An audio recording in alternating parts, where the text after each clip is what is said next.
Mic check. 1, 2, 3.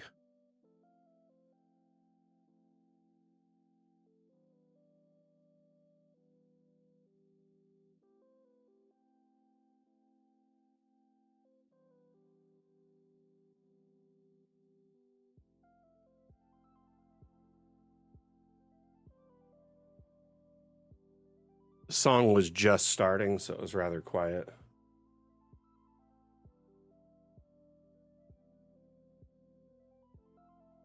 Got a few follows from Facebook right off the bat.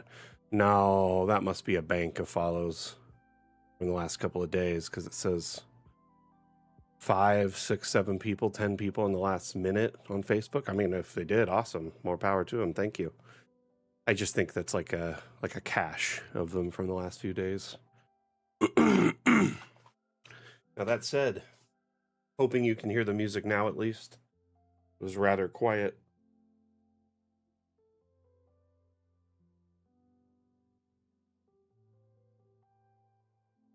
It's still rather quiet, but that's kind of the point.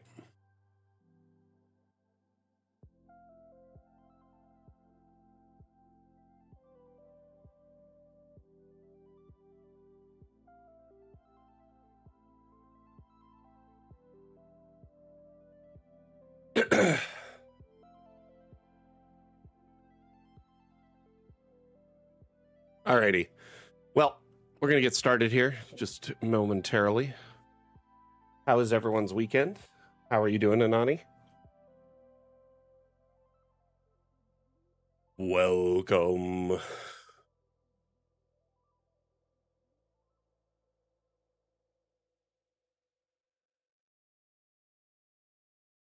Hey, y'all, look at, I turned my old Dungeon Alchemist shirt that was like falling apart into a headrest for my chair. So it's all Dungeon Alchemist all the way down.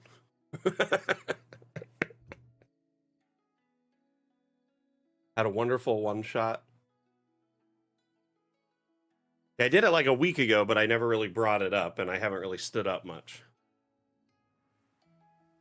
Hey, Rev. How you doing? Happy Monday to you, my friend. How was everyone's weekend? Have anything interesting happen to you? Oh, noticing my marquees like kind of sitting over here on me.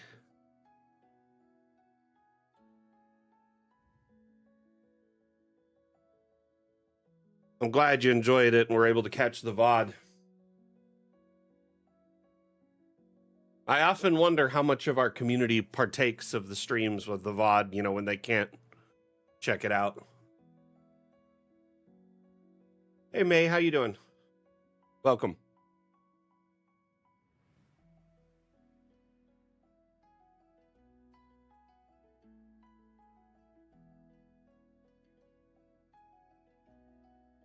Glad to hear it.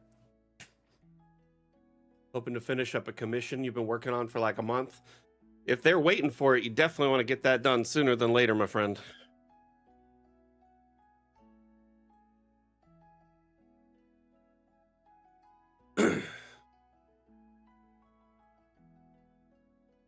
Not at all, not at all. In fact, I'm happy if you watch the VOD. I just was wondering if anyone actually ever watches the VODs. I know a few people do, but I didn't know if it was something some people religiously partake in or even know about. You know what I mean? Honestly, I'm really excited to wrap up work on this map. It's pretty much done. And I've been putting some finishing touches on the outside. I want to do a few more. I want to add some abstract lighting, of course, and maybe some effects here and there. But if you look at this, it's a really simple map and its bones. You know, there's just a staircase kind of going down this cavern into an underground kind of opening area with lava. I'm considering even just turning this into a path, just starting here. It's like a path all the way to that. So it would just be, instead of this room, it would be all lava path.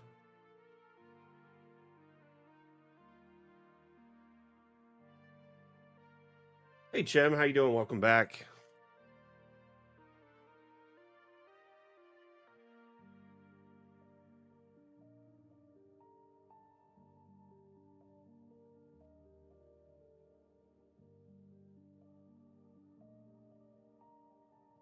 How was that one shot though?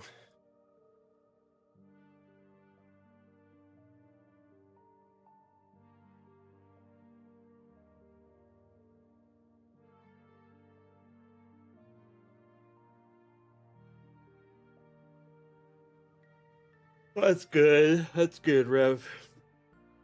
Make sure it's good. It's quality.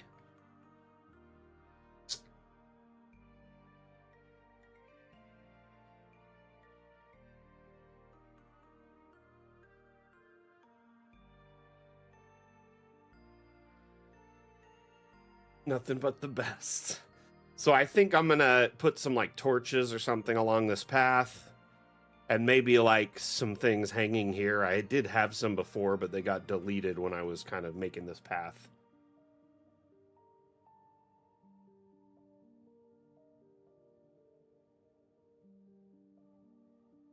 So I guess what I'm planning on working on today is just primarily lighting.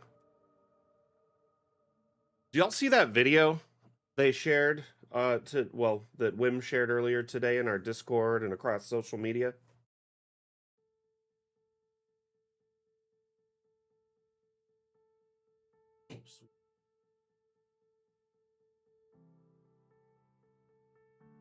So I brewed some coffee earlier, and I realized it was getting too close to the stream, so I had to wait for it to finish brewing, and the missus brought me the cup. Stand by, I'll grab the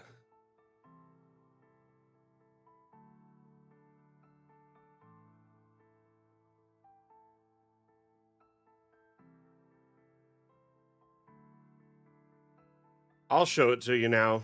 However, you still should definitely go check it out on social media or our Discord and comment on it. The piano's taking a nap.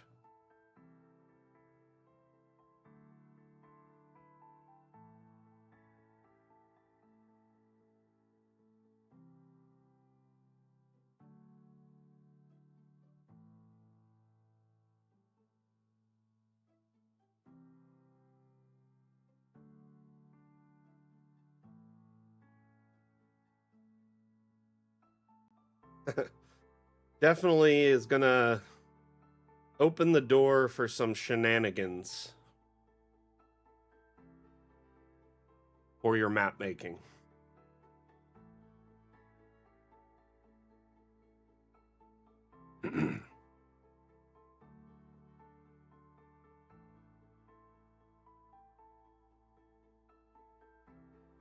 All I gotta say is this is gonna be great for when, hey, there's a fight in a bar and everything gets kind of broken and tipped on its side, right?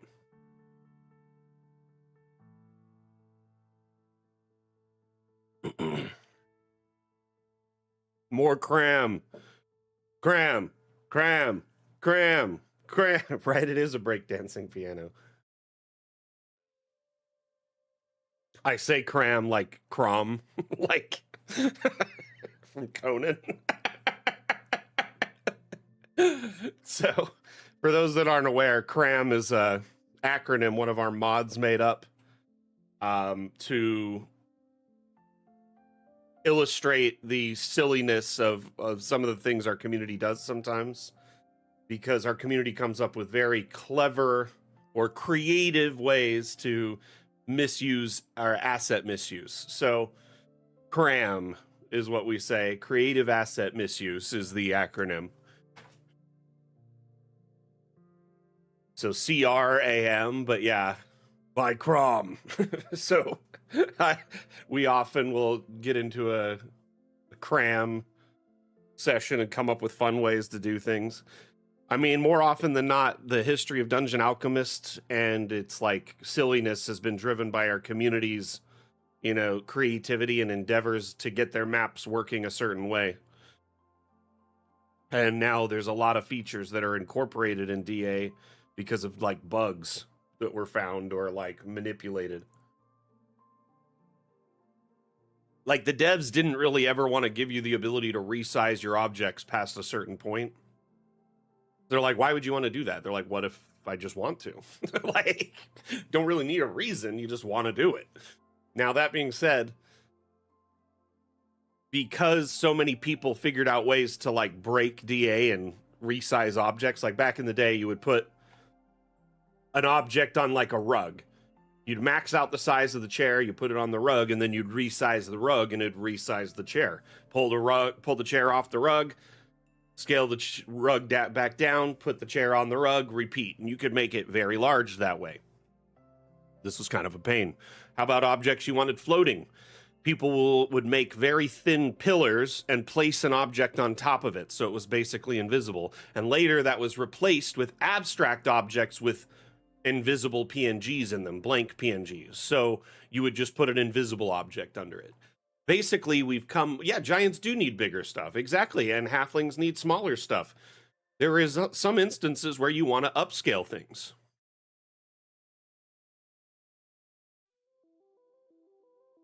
Yeah, that's true. It's true.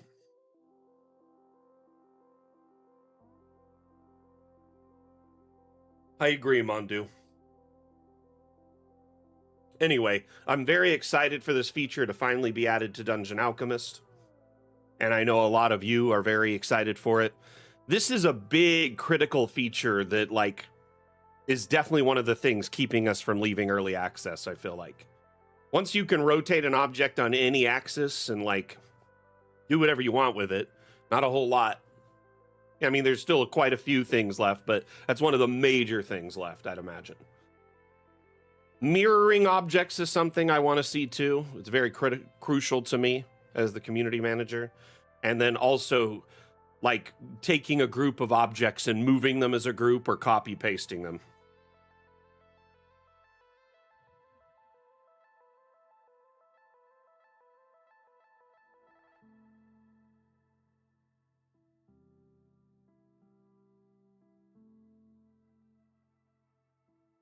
Anyway, let's get back to the build.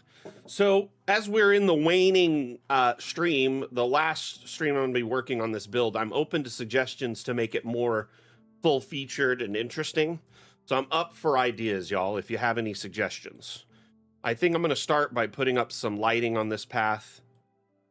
Thinking like pillars with some sort of cool light on them. Like this kind of looks cool.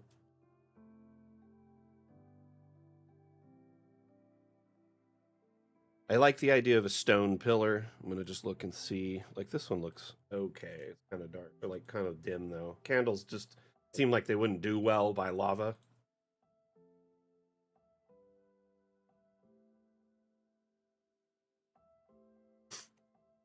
Could do a minecart track up to the front. That'd be interesting. I wouldn't see it used like industrially. If anything, it's more like a rite of passage that like, you know, like blacksmiths will come here to test their skills. But I'm open to the track idea.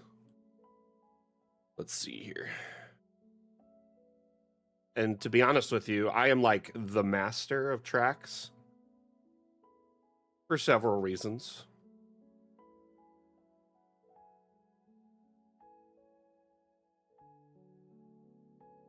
Yep, it's time to lay down the hammer, so to speak.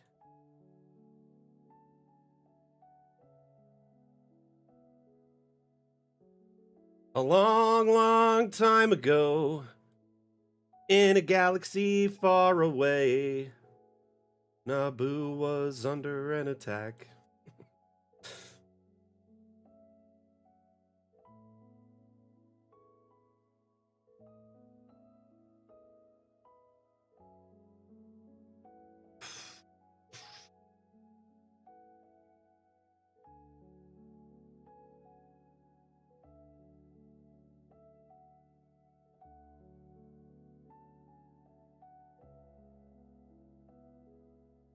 Nope, we're gonna undo that one. And we're gonna just do a little baby modular bump. Back of that way. Might have gone too far. I can always extend this out if I need to.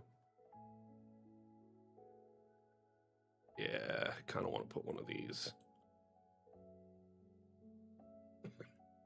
Snap, you son of a...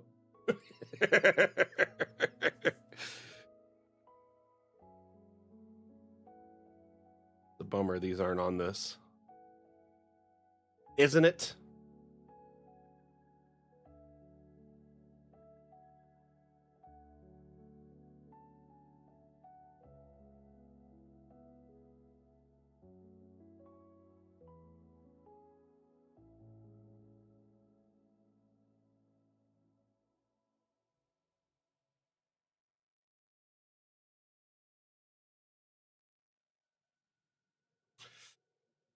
I'm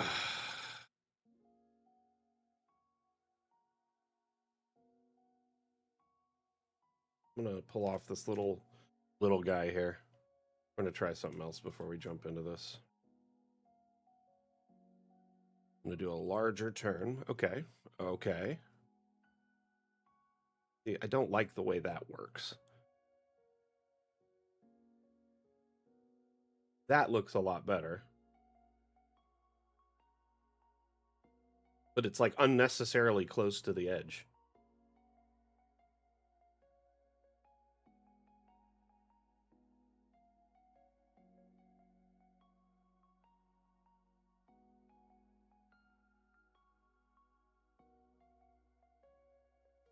It's good for gameplay purposes. Mondu, you are an evil DM. You know that?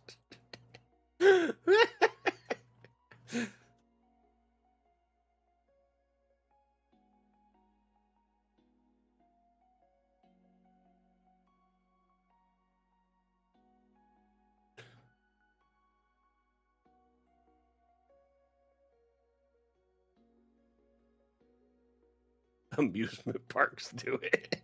Like, why can't I?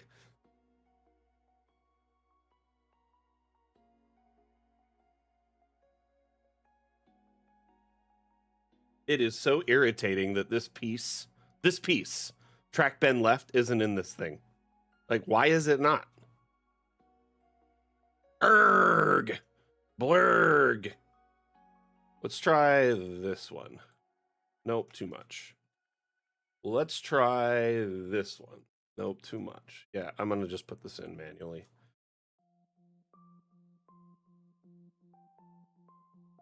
Let's take a look which one looks.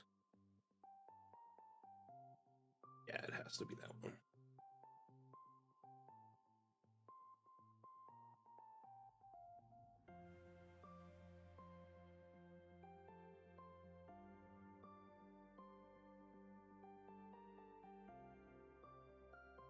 Doesn't seem to be working the way you're thinking.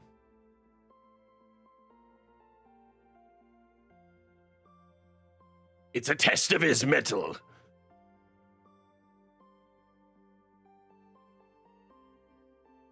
And no, I don't mean the iron he's laying down.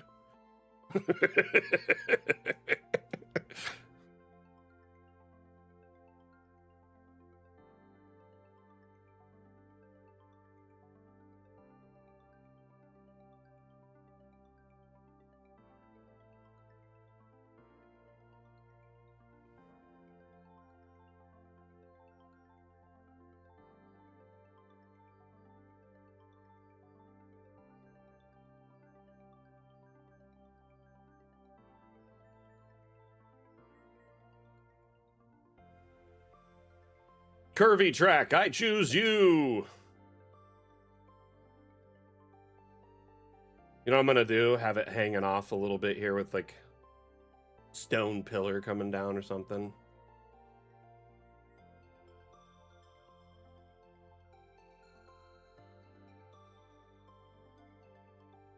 Just put a couple straight shooters in there.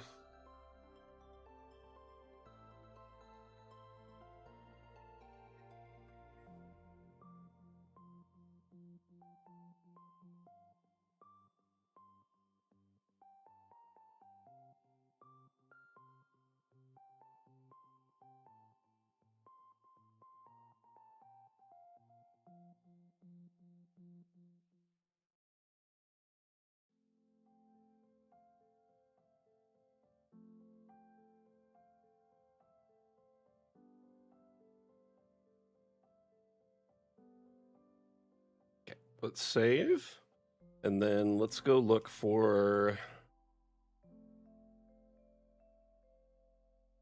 I can't do a wooden pillar because it's quite literally going into the lava. So I'm thinking maybe something like one of these. What the? Where is it?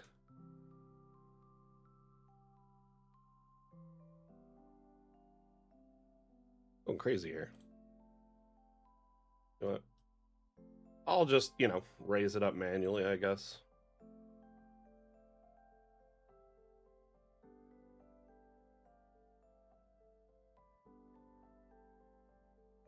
I don't know, that one doesn't look like it'll meld well with that. I'm gonna keep this here just for a minute.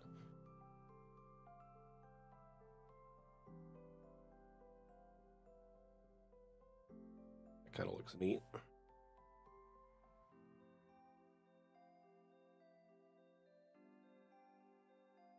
course, that's it.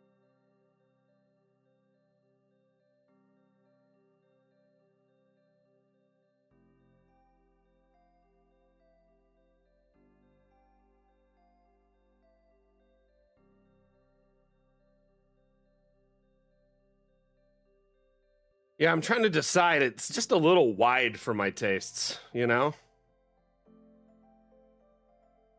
Wish we had something like this, but with stone or like a metal. Hmm.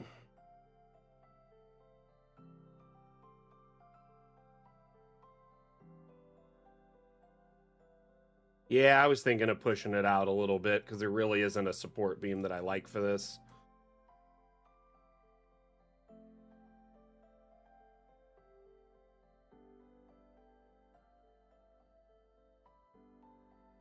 What I can also do, though, is lower some on this side. Kind of compensate. Bring a little bit of it out in some spots.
I like this kind of glassed look up here.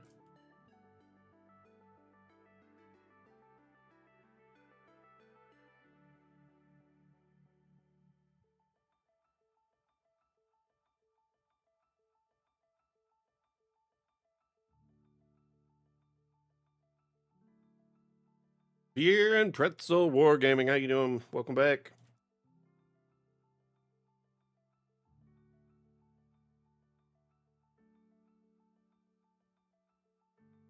Hmm.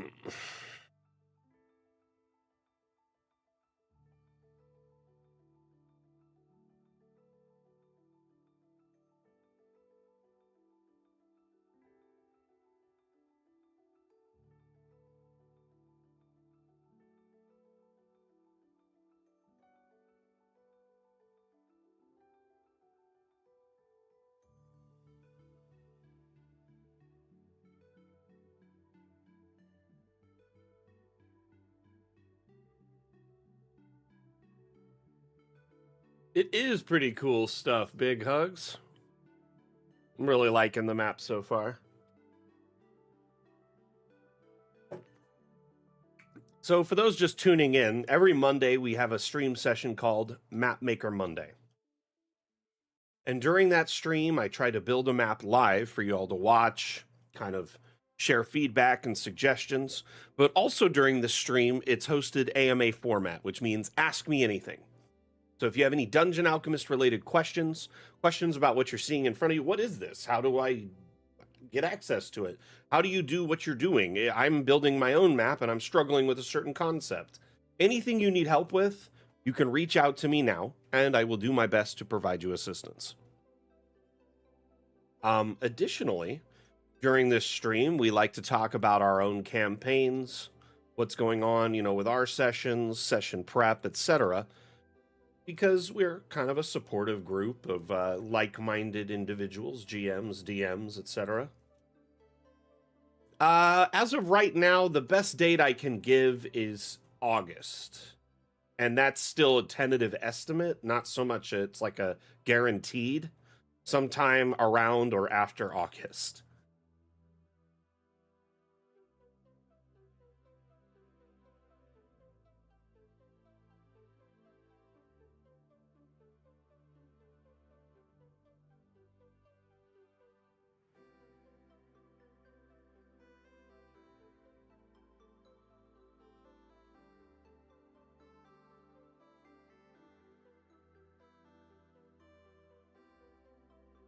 I like it.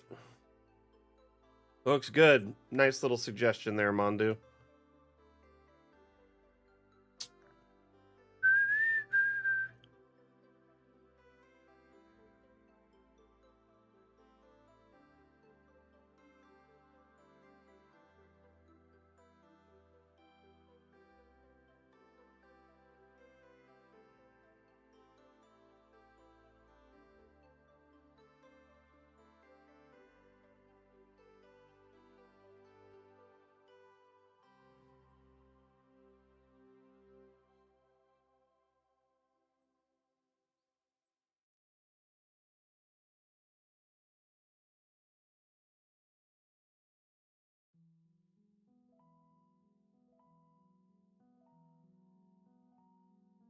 Yeah, there's just so much content, right? But not only that, some of the things they're working on in this is so extensively hard to do, and the devs are kind of just figuring it out as they go. For instance, multi-level and roofing was something that wasn't really planned for development, but we added it, right, as a bonus.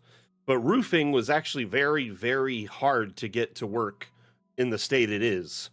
Our lead dev created like a custom algorithm that that only a handful of people in the world really know or how to understand, like how to develop and understand. And essentially was the first implementation of it used for roofing in the way it's being used. And so it was like kind of unique in a lot of different ways. Took some time to develop. And remember, we're a team that's, less than 10 people. So there's not hundreds of people working on the problem. There is only, a handful of people working on the problem.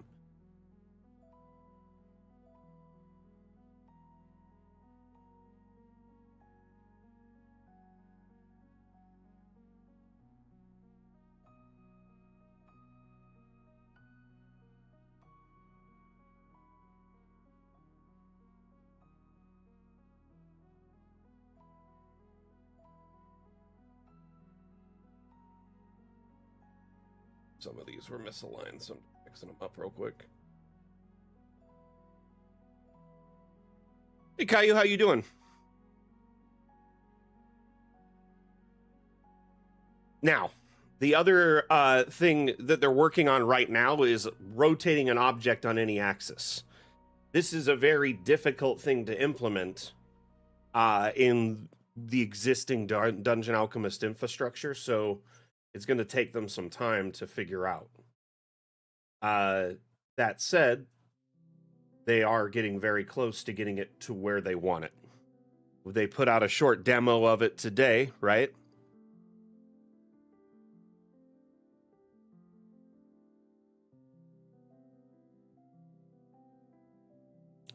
In what use case are you saying there, May? Is there a particular like texture you want to apply to a certain object? So if you want to get a custom texture, you can't necessarily make custom terrain textures to import into DA. But we do have some objects, like abstract objects, these green kind of objects here. And you could, in essence, put a texture on them and put them on the ground. but there really isn't any like texture mapping inside of DA aside of these objects. There is a way to import custom assets through our asset importer. So if you know about texture mapping, you could say build your own assets, map them, and then import them. Unfortunately, though, at this time, you can't necessarily just apply any texture to any object. We have a tool being worked on that is called the decal tool, which we're hoping to release in the next update. Sorry, cat fur or something in my eye. And that is essentially a stamp tool that allows you to place decals, textures, and whatnot all over the ground, the walls, floors, objects, etc. So things like footprints, leaves, cracks, you can break up the monotony of the backdrop, etc.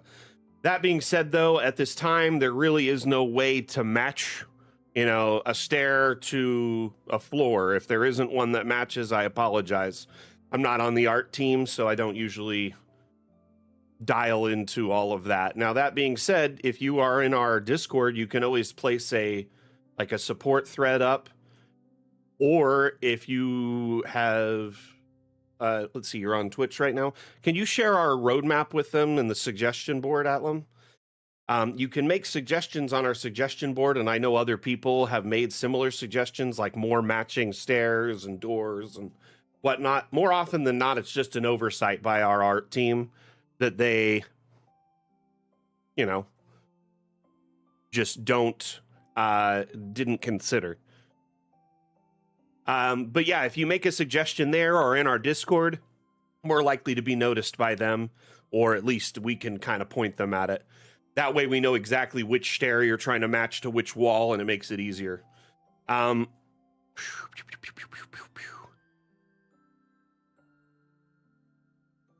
Yeah, that too. We're also adding much more into part 2 than originally thought. Kind of doubling back to what Atlam is saying there, Beer and Pretzel Wargaming. Caillou, what do you mean by that? What kind of mods would you want to add to Dungeon Alchemist?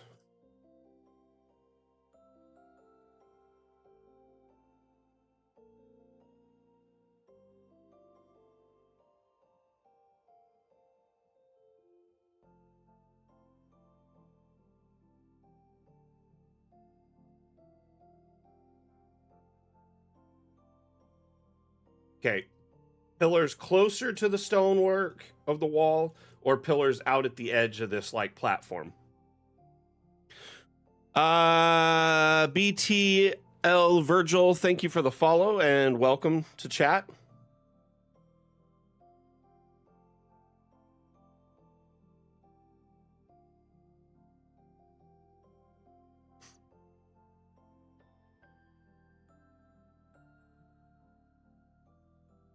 This isn't so much a place to LFG.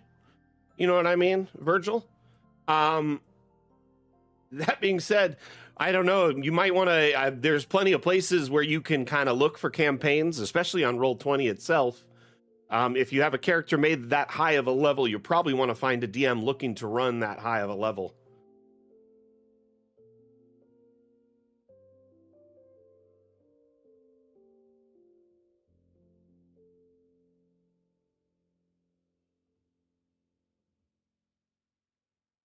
Here, we primarily focus on session prep. So, like map making, discussing, encounters, ideas for our campaigns. Primarily map making.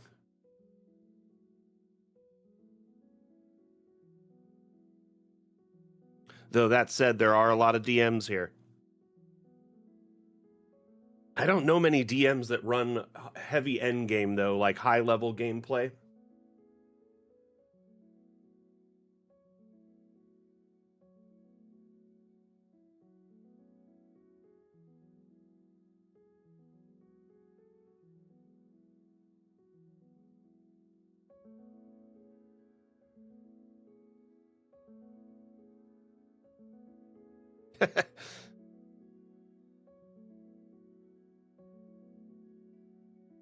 Honestly, it's pretty hard for your first session to jump into level 20. You know what I mean? Think of it like you want to basically, let's say you haven't even learned how to play guitar, and then you're being put on stage in a concert venue with 1 million people watching. Essentially, you probably wouldn't know much about your character, like you know what you see on paper, but it's really hard in concept to understand how to use that character against a lot of different puzzles and problems and monsters.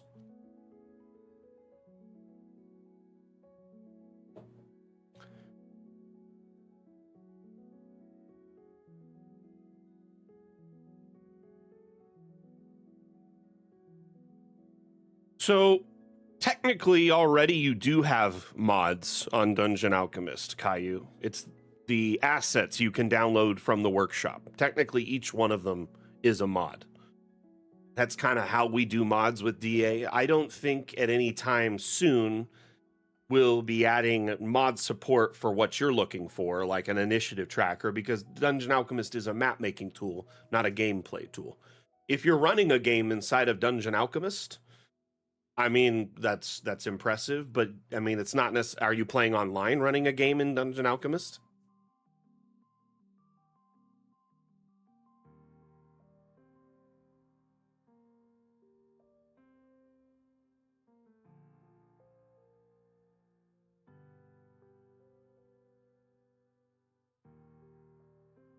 So, I mean, ultimately, Virgil, I honestly, yeah, I'm excited for you. Hopefully, you can find a campaign. That's one of the hardest parts about D&D is the first mini boss you got to get is getting a group together. That's the first mini boss you got to fight. Then you got to like keep the group together over a long period of time for any number of reasons that might pop up. Scheduling conflicts, because you know those are the biggest bad of all. Maybe inner group drama might pop up, you know, because there's not as much chemistry as you initially hoped for. Maybe the DM gets burnt out. There's a lot of things that can happen to slow down a campaign, so it's always very crucial to spend some time trying to find a good group first that's all looking for the same thing, can meet at roughly the same time. Like when I was getting my group together, the like selling point for the group was let's hang out once a month and play D&D. We don't hang out as much as we used to anymore, and I'd like to. Do you have any friends or family that you could try playing D&D with?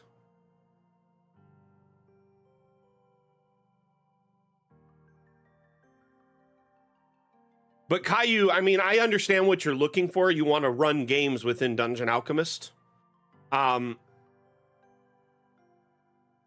So running a game within Dungeon Alchemist, I mean, I don't know if mod support could really handle that, though I do know that the devs plan to add either a supplemental tool or features within Dungeon Alchemist to, you know, run, you know, our maps better, or like with some virtual tabletop type features.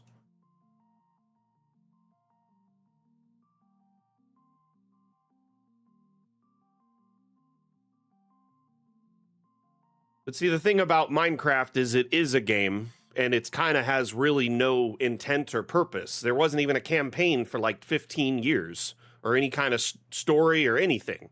With Dungeon Alchemist, it's not necessarily like Minecraft. It's not a game. It's a map making tool with a specific purpose, making maps for fantasy-based games such as D&D, well, tabletop games such as D&D and Pathfinder. Now, that being said, I do understand what you're suggesting, and I'm not giving you pushback. I just wanted to better understand now, like what you were saying.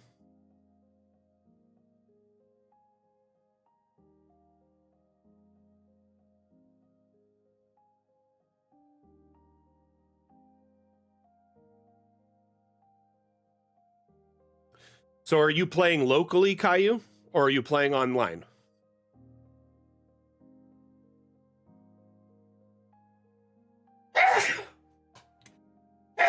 Excuse me.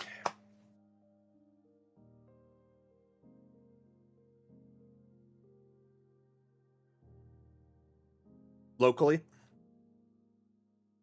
Typically, when people are, running a game locally, they usually manage their initiative, their dice rolls, rules, etc. manually. Now, I understand why you'd want like a fog of war. One thing I can suggest, Caillou, that a lot of people in our community have done to good effect when they play locally, especially if you're using like a TV tabletop, or like printed maps. Printed maps, you can get, like sheet, like construction paper, a big black sheet of it, and then cut it into sections, or just cover all the map and pull it back to reveal it as they explore. So like a big kind of sheet of construction paper to cover the area. Another one that I've seen is that some people will use an actual like black sheet, or like a white sheet to cover the TV tabletop where the players aren't at. And they like one person actually kind of decorated it and sewn stuff onto it to kind of make it look like environment or like a fog, and then they would peel it back as they explored. A third option, my friend, is running the maps through a virtual tabletop, such as like Above VTT or Foundry or Fantasy Grounds Roll20 on that TV tabletop. So the map would still be present, but then you would have Fog of War for the whole group. Essentially, as they move, you could move a digital token along with them that reveals the map.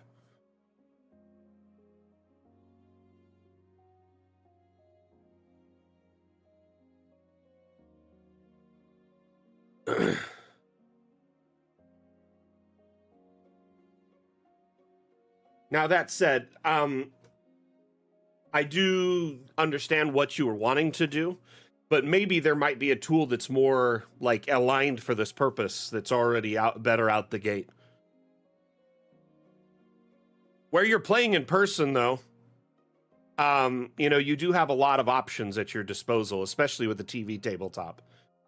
They're like Foundry, for instance. I know it's like a upfront cost for a one-time fee, but there is a module for Foundry for local play, that essentially is for TV tabletop play, and it supports what's called a party token. So it's like the group has like a singular token that you just move around the map inside of Foundry, that goes along with their manual tokens. Heck, there's even infrared tracking for TV tabletops now that you could get on the tokens that automatically reveals it as they walk around. Gotcha.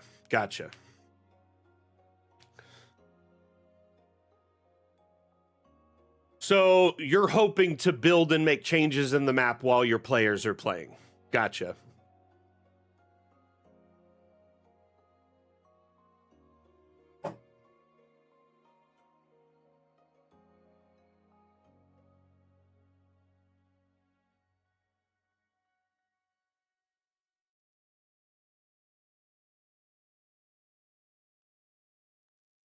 You know what? Actually, you know what I'm going to do down here in this space? It's like a square kind of area. I'm going to put a workbench here. Like some workbenches around the corner, some torches and stuff. Supply locker, just things to work with the space.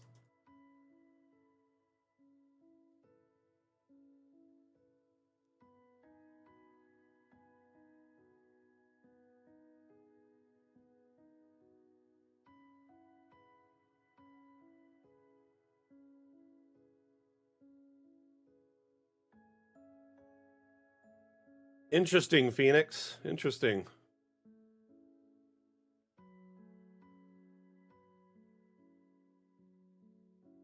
I know a lot of DMs will, share the first person perspective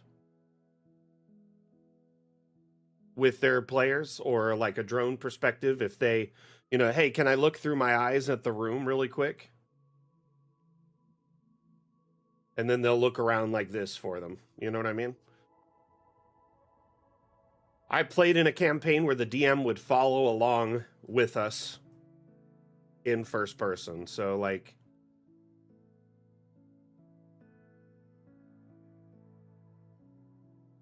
we essentially had a first-person view at all times.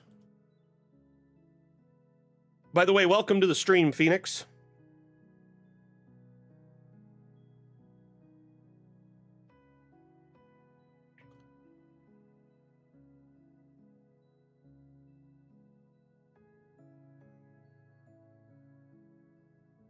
Yeah, I kind of wanted to make it look dwarven or gnomish, like architecture, which do have a little bit of crossover, I feel like. Not a ton, but...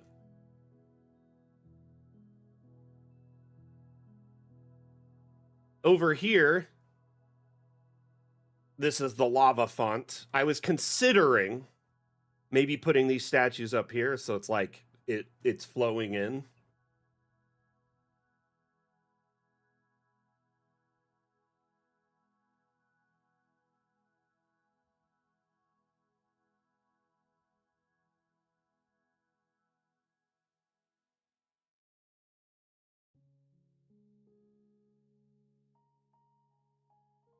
Doesn't that look kind of cool?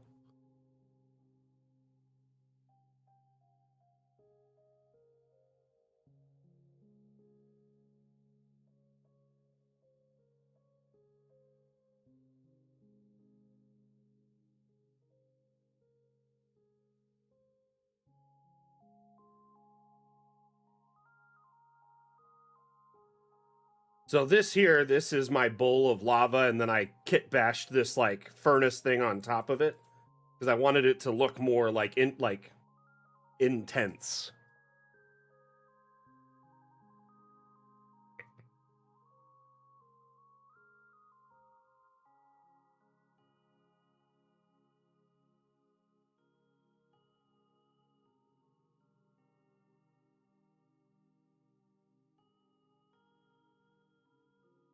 Nope.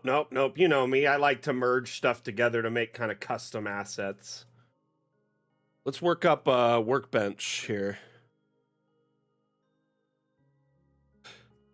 So, Phoenix, El Nido del Phoenix. So this is your first message, but you've been using Dungeon Alchemist for a while. How long have you been using DA for?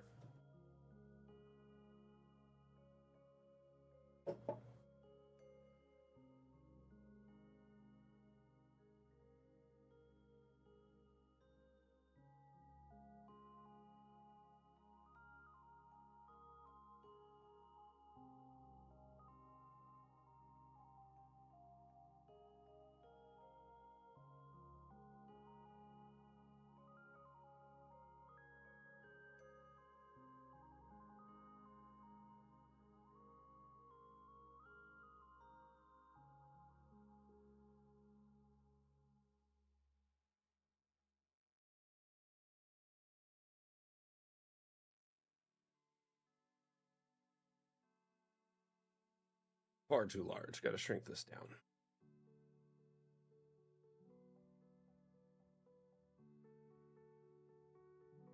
They have like a little improvised workshop in here.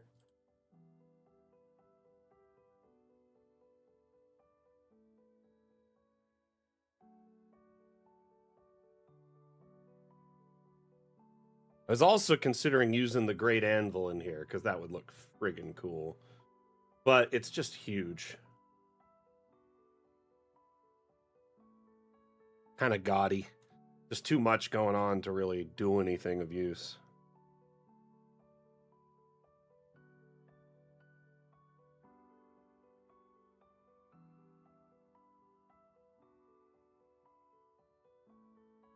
Question of the day: should the anvil be in this room here or over here somewhere?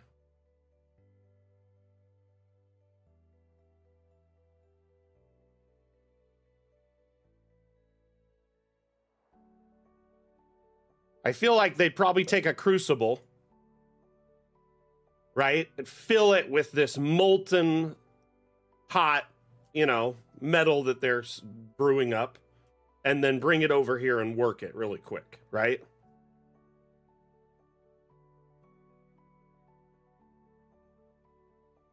I'm also considering like a little furnace in here or something.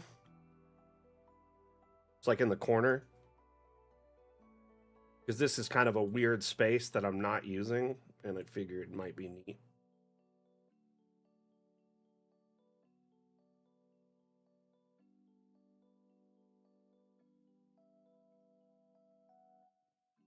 Ooh.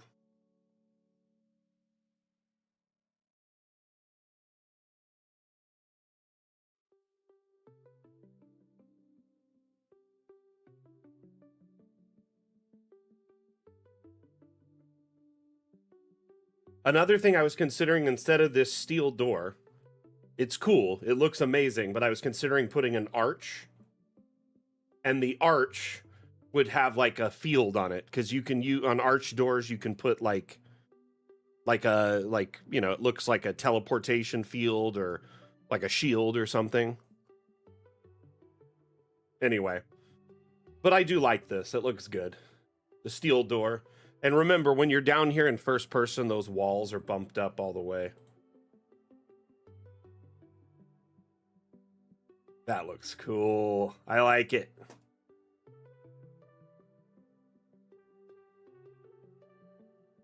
Got our vise, and I'm going to put a workbench right here.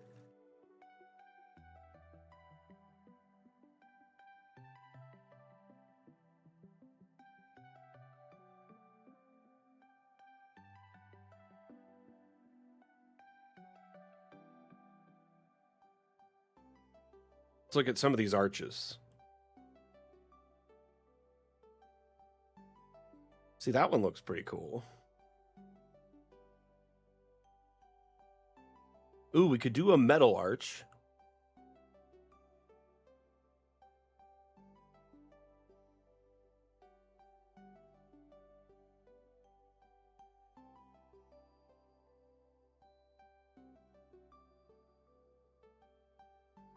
The junk? Is this not working?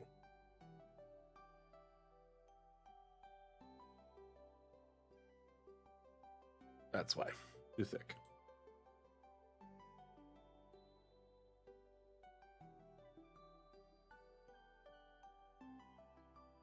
So there's a fire shield there.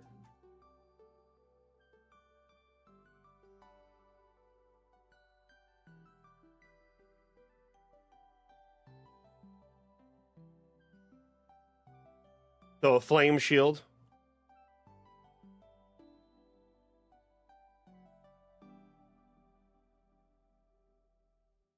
Little bit of that is poking through the back there.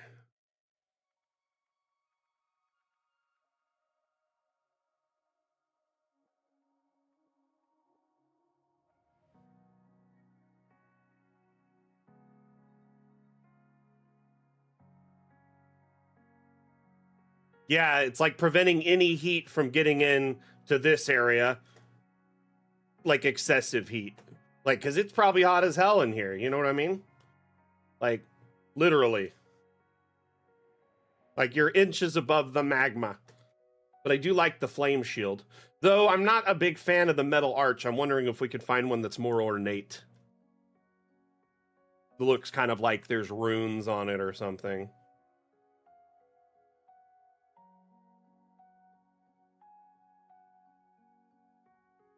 At least as hot as.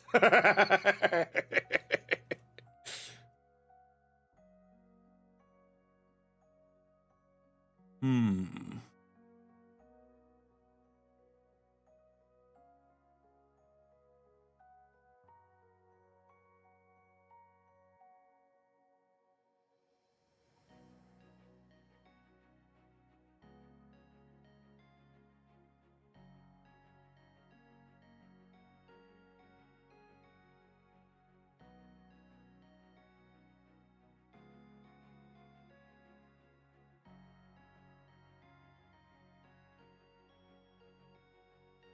You know, that one looks pretty good too. Kind of fits the stonework.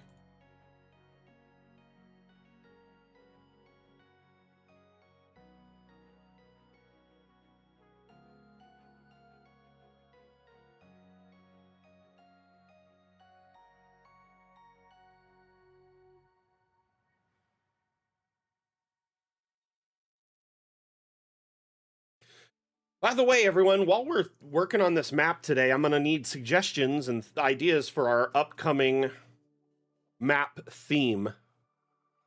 I do like that stonework. It blends better with the walls and the floors.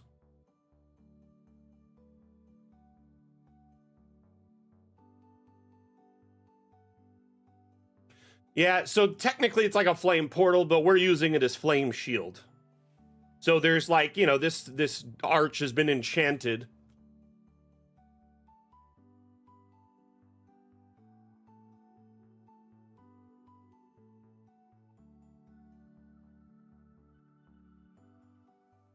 Pike, how you doing? Welcome back. Shrink down this vise a little bit, so just a bit more room in this area. Then I'm going to add a workbench. May even just put the vise over here. And the workbench here.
The devs put a lot of love and care into like making their assets look amazing. You have no idea how much they love like particularly, you know, they put a lot of time into making things look really good whenever possible.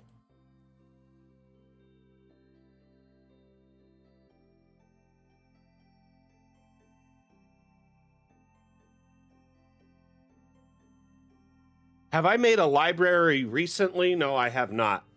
I made one for my Bastion some time ago. Oh, definitely need drinking this vice down. Oh, there's none of it left. Definitely need a grinding wheel.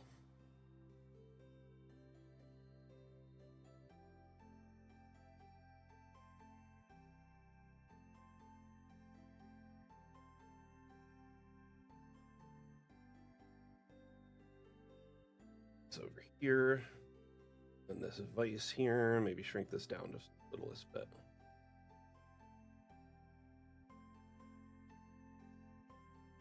Sometimes you just got to play with the space a little bit. You know what I mean?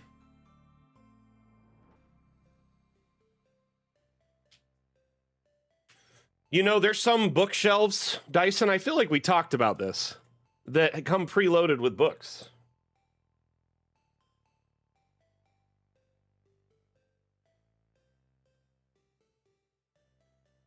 Some don't. Some do. But hold on.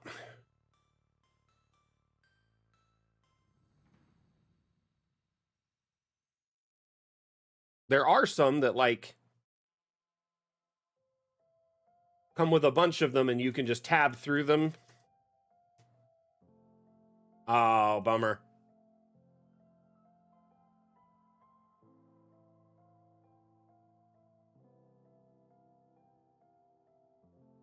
Try searching books. Because there's quite a few with books in them. It'll say with books. So it's like a bookcase with books. You know what I mean?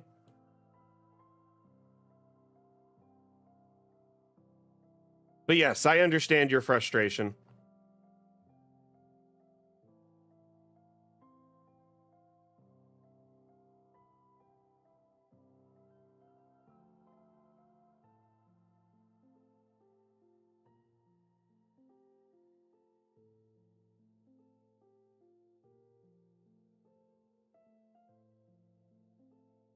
There are groups of books too. If you look at books, there's a bunch that are just pre-stacked together like this to save time. For sure.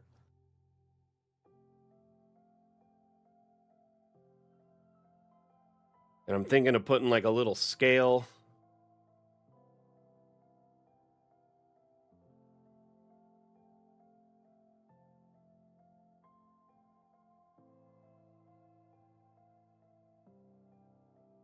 Like some weights.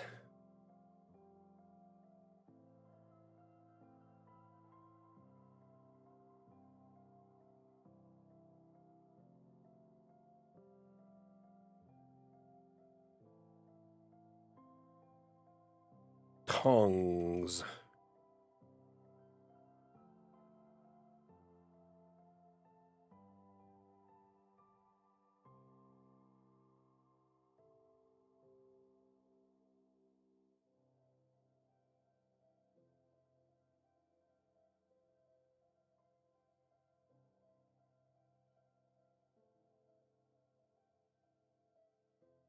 But yeah, I think a library sounds neat.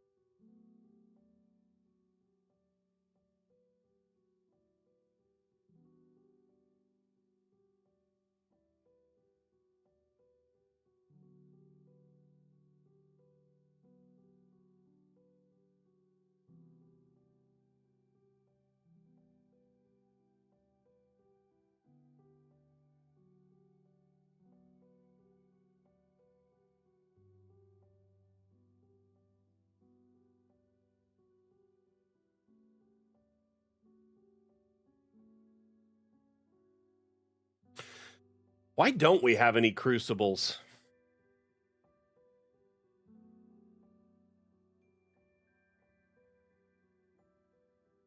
You know, I haven't built a church or a cathedral in a while.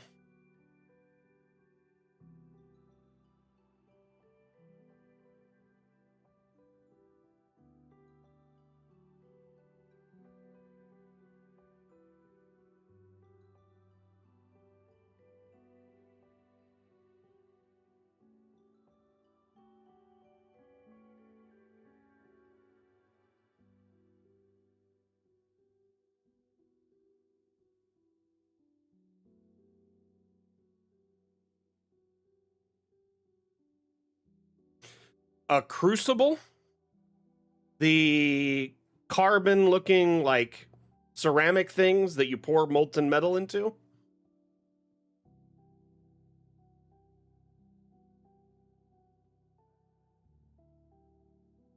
Got you. So an observatory, Anani, right?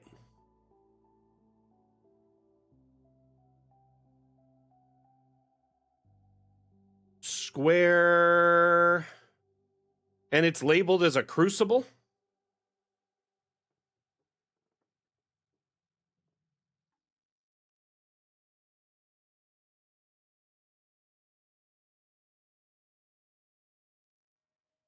Oh, this thing? That's massive, though. Is this the one you're talking about?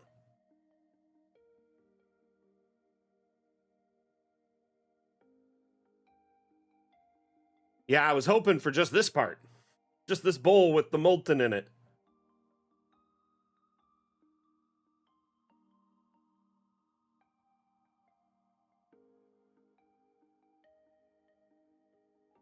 Darn it. Oh, I got an idea. How about a cauldron?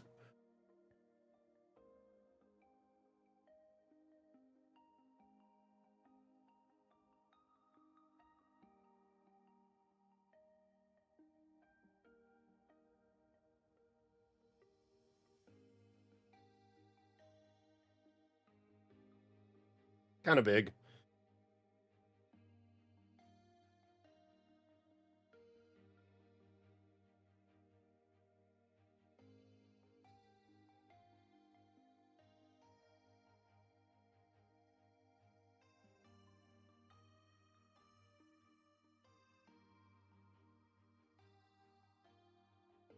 Some very hot soup.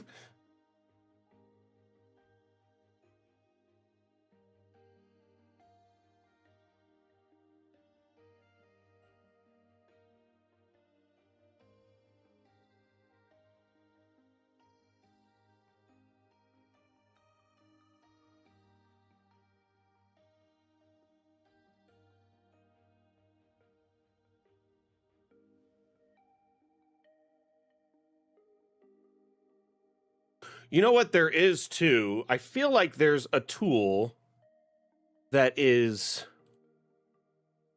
like a long stick with something on the end of it. You know what I'm talking about, right?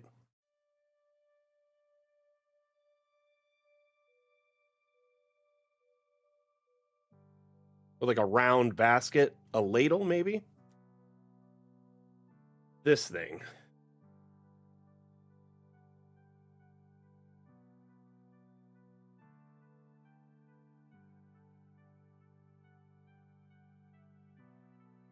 Too bad it doesn't have a metal handle.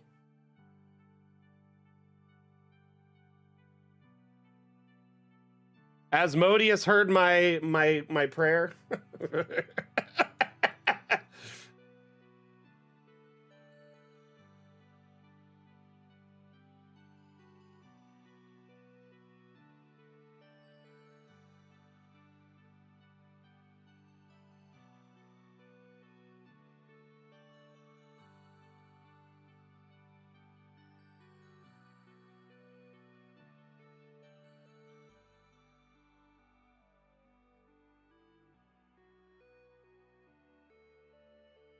Really too bad that this isn't a variant where you can get rid of that, because I'd hang it here, because then you just have these like little ladles.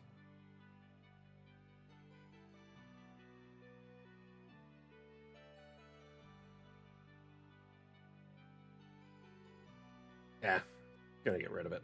Too big.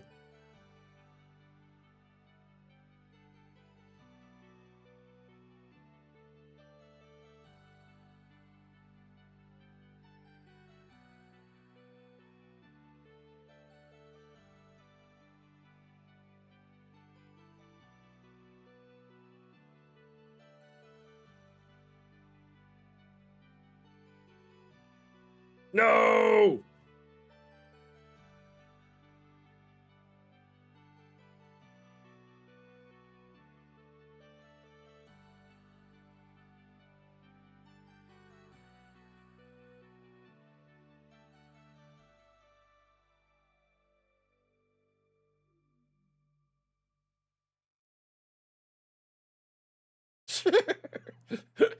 Yeah.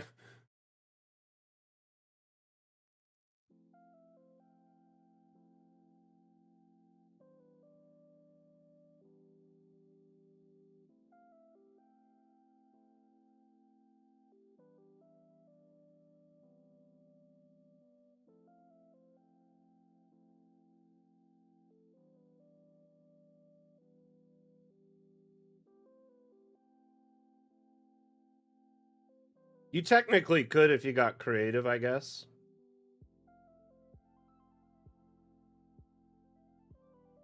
Okay, chill out, guy.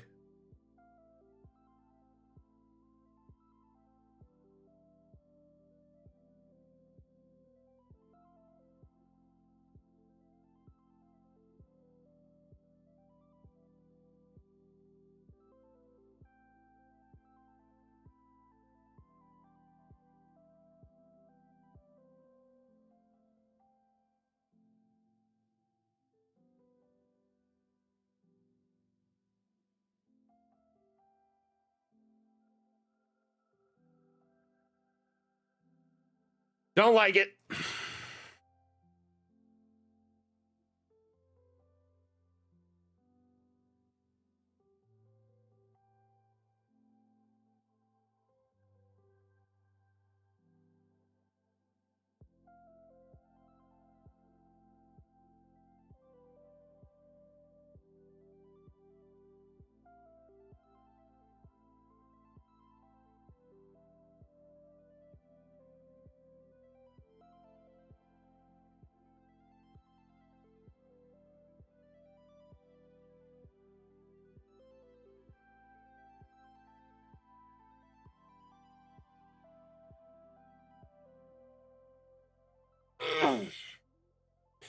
The problem is some objects are going to have infinitely smaller colliders than the objects near them, right?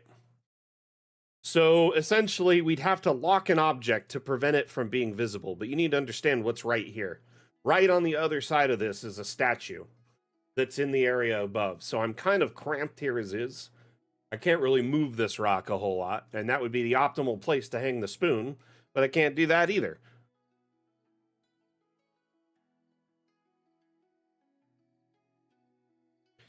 It's a bummer.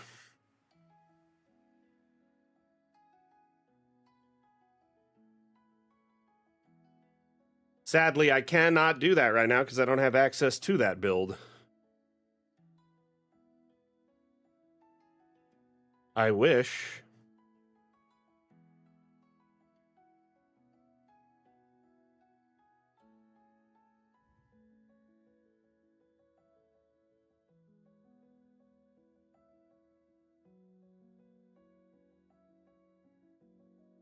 Probably the best I can get it.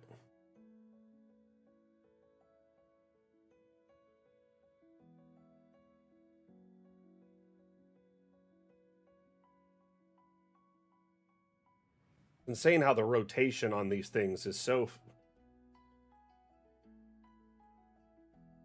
Even like with colliders off, you think it would not be fighting with me, right?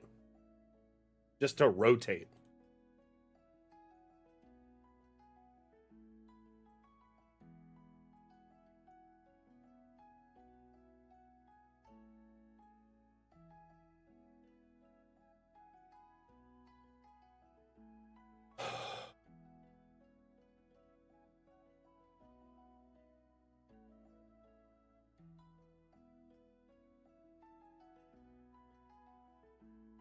No, I don't want to do that.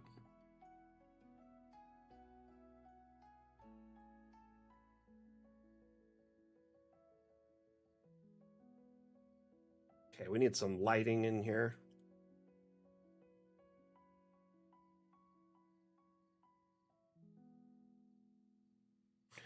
So, some torches. I had those hand torches that we'd picked before, if I'm not mistaken.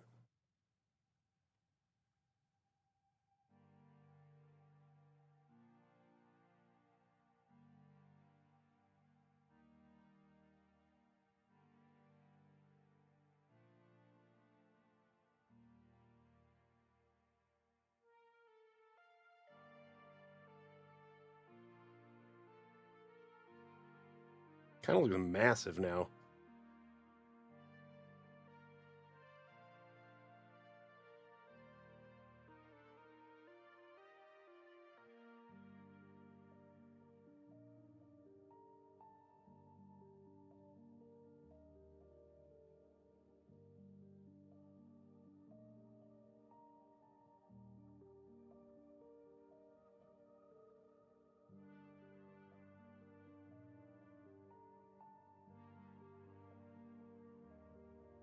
Looks pretty good.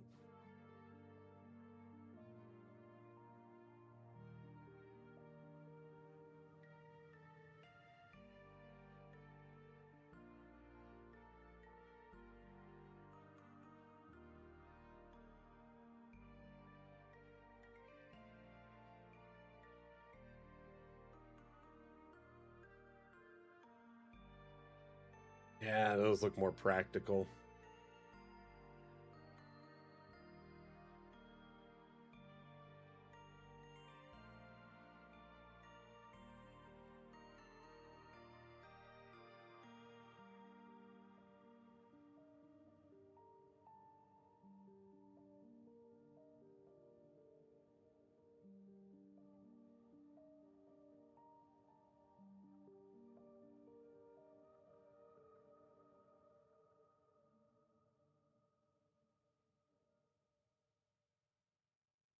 Alrighty, I think we're good. This is looking pretty good. I might put like a potion or something on this just to put some color in here, like a splash of color.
Shop, observatory, library, post-apocalyptic wizard library.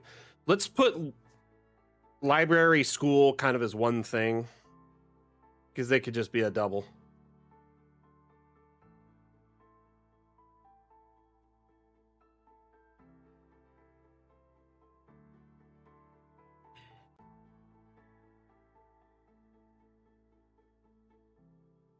Am I crazy? We don't have any stone shelves?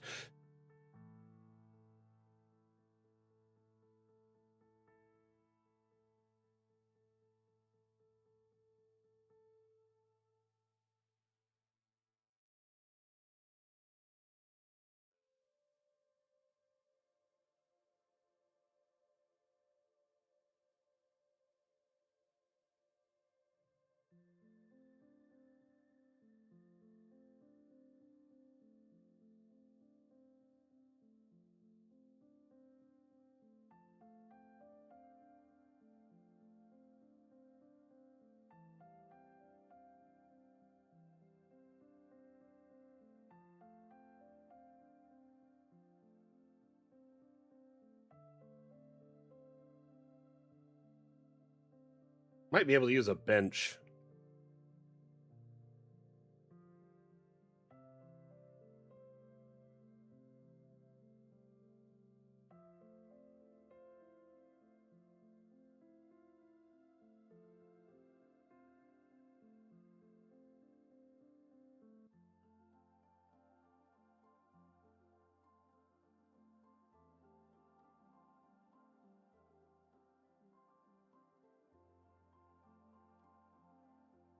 Something like that.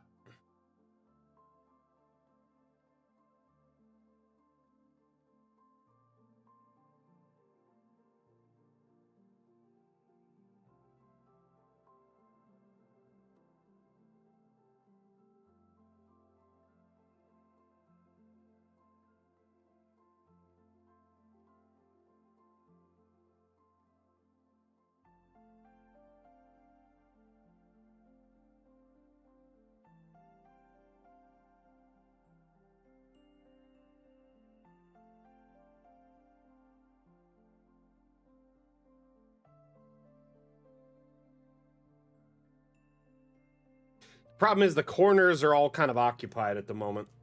And this one's hard to see below the rock.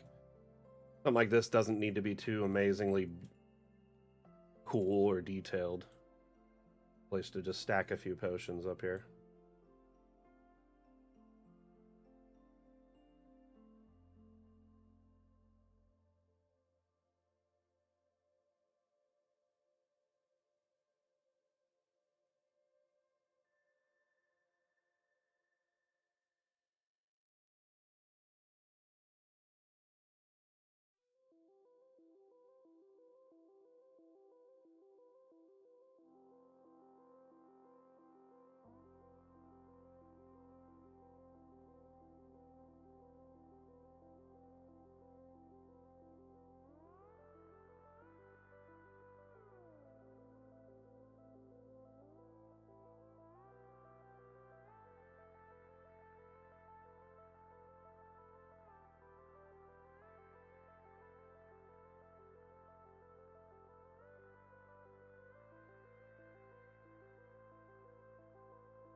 Like this one?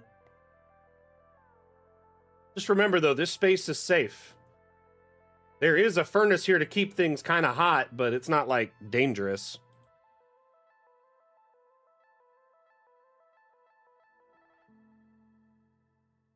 Because we put the flame shield here.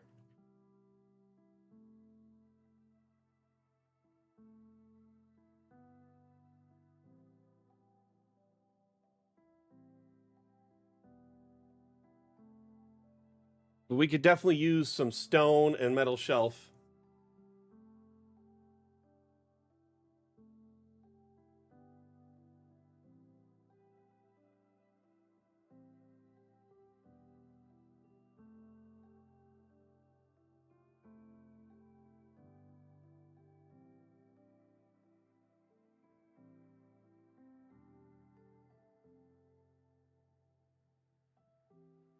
So, like, the plates.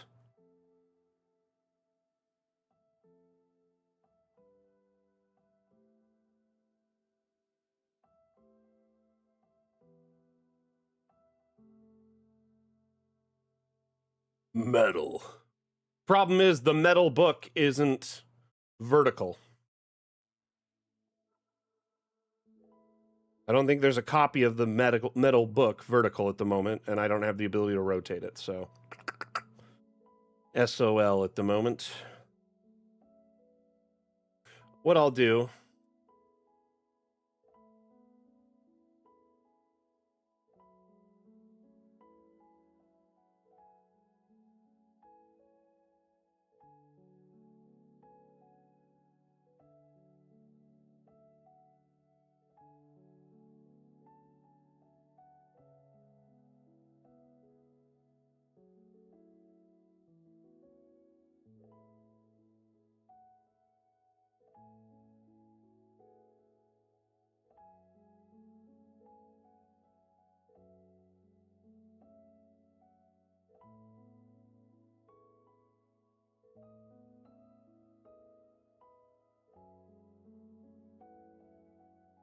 Cool.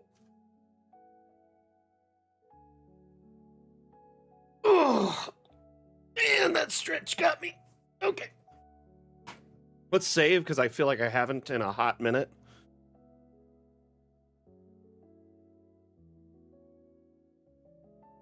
Are we looking good in here, though?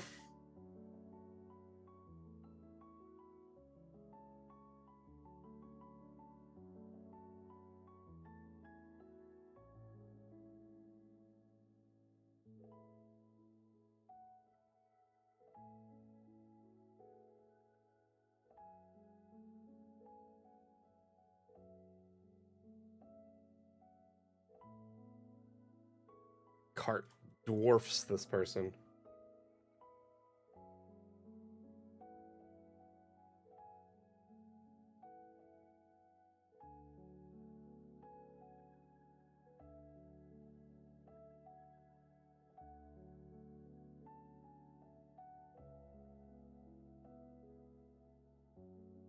Shy Flames, always be saving. Follow your ABCs. Always be saving. Always be saving before you close your app. ABS. Anti-lock brake system.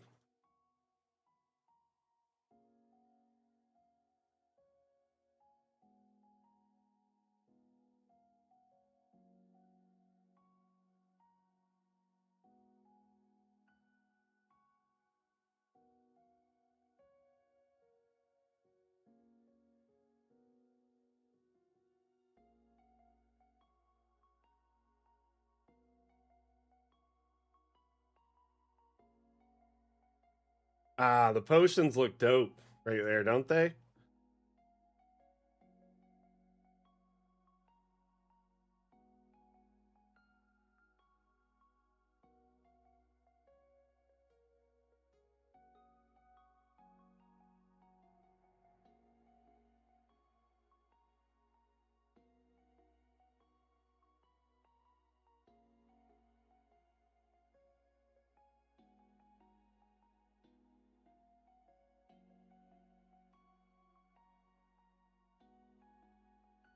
Mondu plays it fast and dangerously with his maps. You know, like once a week or so, I'll see a complaint about autosaves not working. And I always feel so bad because autosave works, but it must be configured, A, and you must save your map at least once manually before it to activate. Yeah, it is a double-edged sword. You're super focused and dialed in, right? Getting tons of work done, but at the same time, it's like, at what cost? You could lose it all. So let's talk about autosave really quick while we're on the subject. If you go into the settings menu of Dungeon Alchemist and click on the autosave tab, you can set an autosave interval anywhere between 1 minute and 60 minutes. So there's 1, 5, 15, 30, and 1 hour, okay? I like 5 minutes. I find 1 minute is nice, but there's some downsides, and I've run into it a few times. Let's say you do something, right? And then you decide that you want to make a change. And now the autosave is already overwritten with the stuff that was from before. Whereas before, you could just load into the autosave and call it a day. So 5 minutes of work is nice little rewind. 1 minute, not so easy to work with. Now, Cobra, how you doing? Welcome, welcome. Now, once you set your interval, you need to enable autosave. It needs to be checked, and then you need to hit save changes, okay? Now, in order for autosave to function, the map has to have a name at the top and have been saved once. So to do that, you need to save the map. If you go to File, Save, or Save As, if you go to Save As, you can pick the exact location where the map will be saved, right? I have what I call a damn repository, where I save all my maps. So we got the Bone Forge right here, right? Highland Lass, welcome back.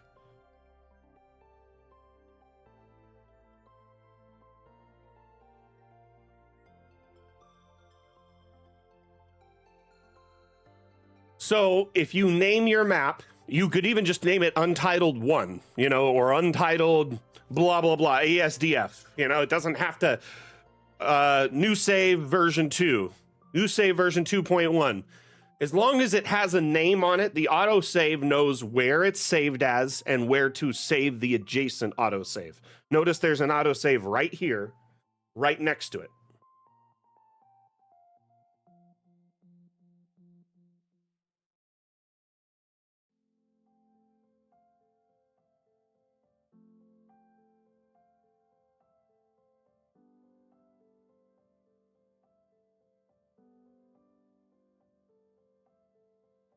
All right.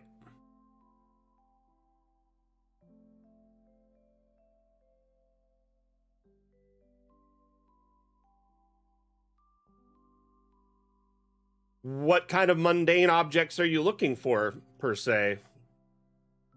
When you say mundane, you got to give some examples, because that's very open-ended.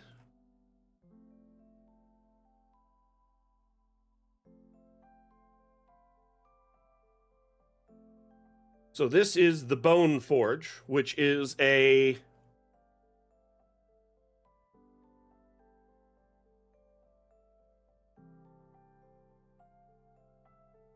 I like how you're like, yeah, really useful objects, but can't even give me an example of one useful object you'd like to see. I mean, we do have lots of useful objects, thousands of them, if not.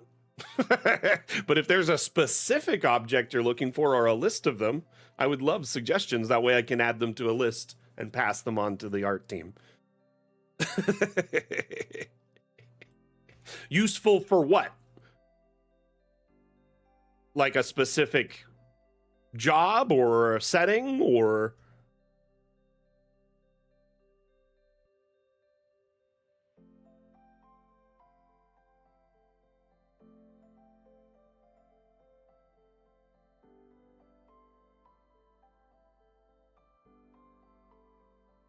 Uh-oh. Chat just crashed. Weird.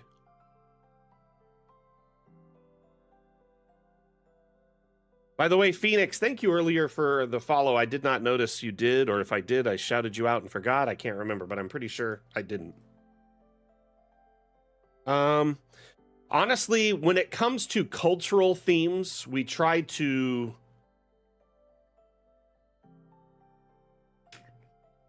let's just say avoid them, because in the past when we have addressed them, it tends to either strike a nerve in all the wrong ways, and by that I mean, that can be seen as offensive, or if done incorrectly, it can be offensive, just outright.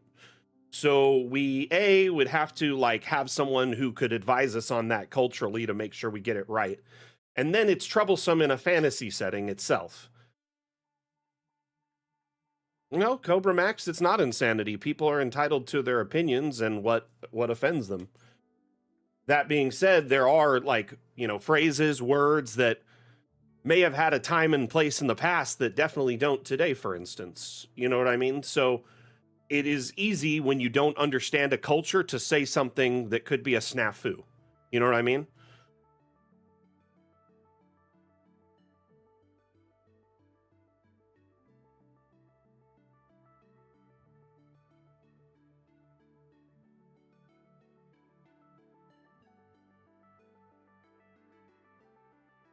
Anyway, a long time ago, the devs opted to not really dive into cultural assets anymore because of some incidents we had in our community.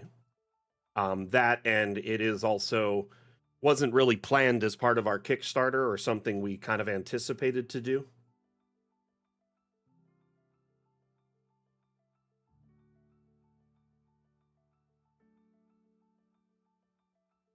I'm not saying it because it's just a theoretical thing. It has happened.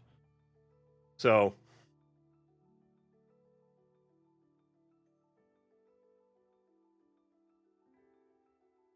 okay, I'm feeling really good about what we have here.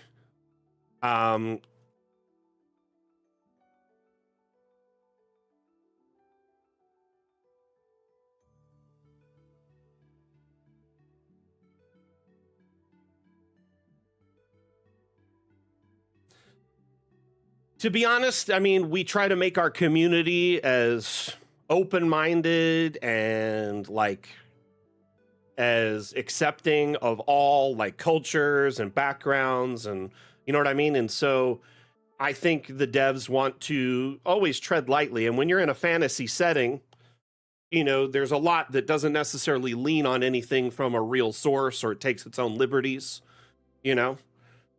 but at the same time, there is some fantasy stuff that is based off of, real life, because often, writers, artists will use real life examples to reference their art. But with a small team, with, limited resources and time and a small legal budget, we just try to avoid anything that we can that would,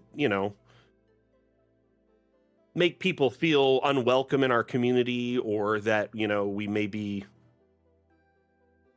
outdated and not necessarily up with the times. You know what I mean? I think I want to add some abstract lighting in here to make it just feel a little bit more bright.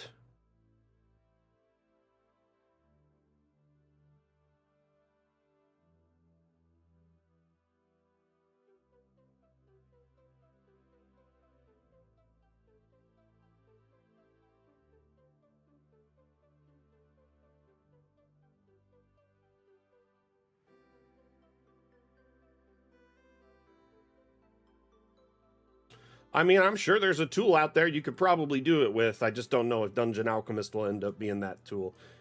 In the future, the devs have explained that they do plan to offer optional expansions, but I doubt they'll get into cultural themed ones.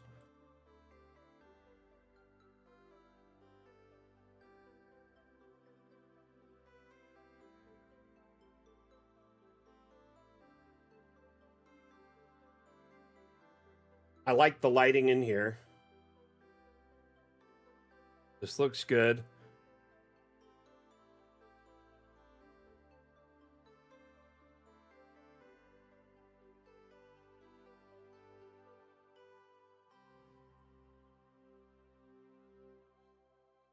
I don't know why I just tipped my head like that's going to help.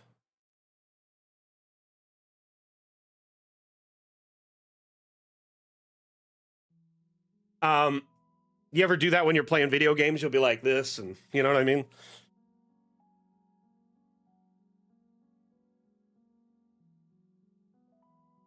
It helps in video games. I mean, sometimes it actually does tilt your camera, so it can help in a video game, for sure. I used to do it as a kid with the controller too, with it's like when it was like hooked to like a 6-foot cable in front of me, I'd be like, my parents would be like, no, chill out. Ah. When I'm using a wireless controller nowadays, not so much. It's not, I don't know, I've kind of outgrown that, but I definitely do have game faces. Honestly, part of me wants to start streaming on my own channel again. Y'all would find it silly, you know, and it'd be a different type of stream, but when I'm playing like shooters, I get like really intense. I'm like, get these weird faces and my friends make fun of me.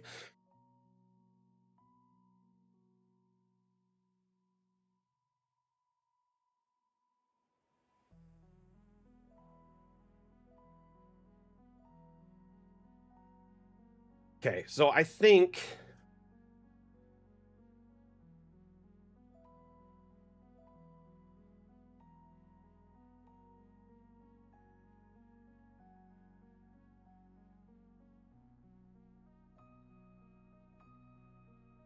I want to put a token in here and just see what this looks like at this angle.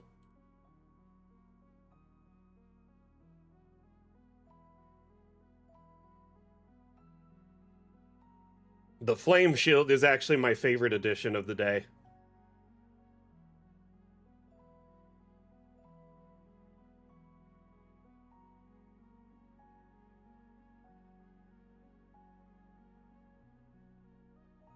Making walls like what?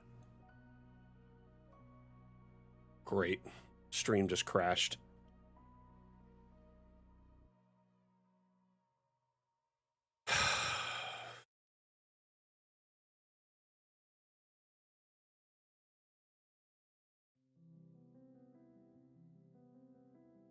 Is the stream crashed for anyone?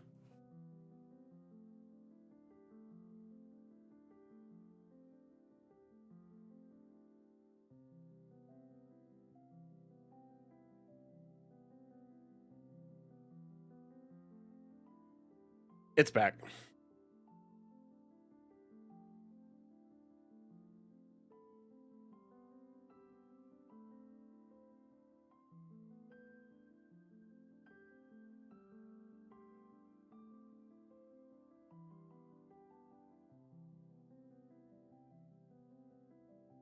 Hey, Guafa, ask your question again if you can, please. Sorry about that. I don't know what just happened.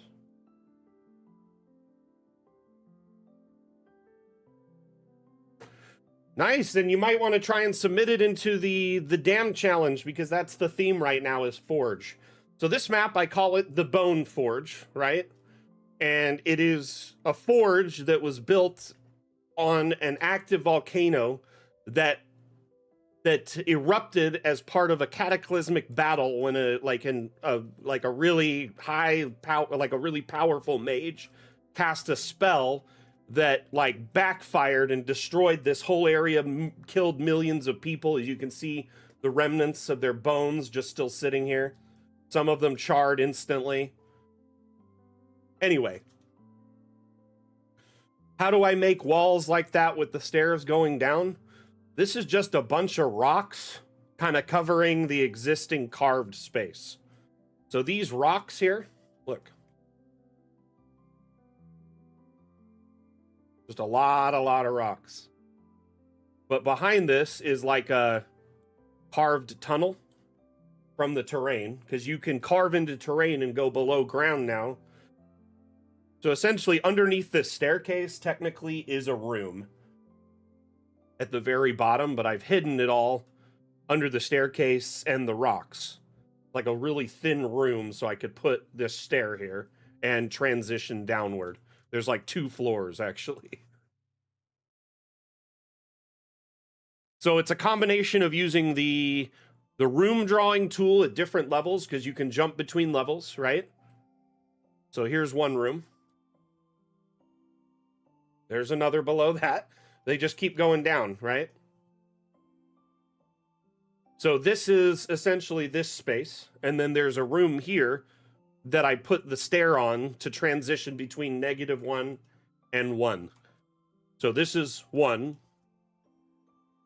It's kind of it took some time, but it's essentially a bunch of rooms kind of pass together so you can transition between. Took me some time to get it just right, to be honest with you, and it was like the carved walls of terrain, so I put these rocks over it to make it look more natural. Yeah, it's like a 1x4 room that I carved out the terrain, right, around it. Well, it carved out the terrain, and then I kind of brought the terrain in just a little bit, and I was like, this doesn't look good. So I put the rocks over it to make it feel like it was like a cave. Now that said, I had to get creative with it, because up here, all these rocks are kind of peering through. Like, it looks kind of weird at the top, but it's just like an amalgamation of a bunch of different stone.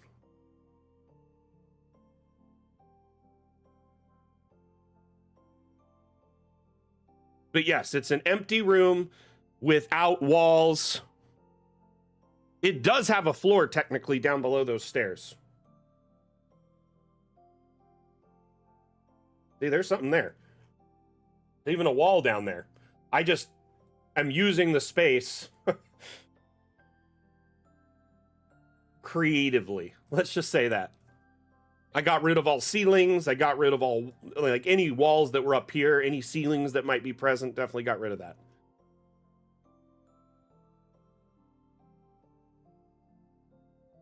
Sorry, I wish I was better at explaining the process, but I've only done this actual thing one time. This is my first time making like a cave going downward like this.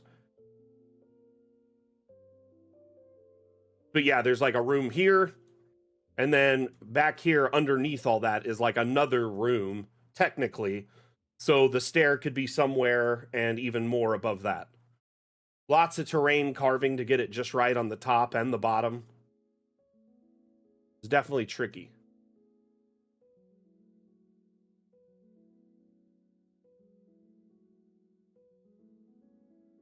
The rock placement I played with a lot.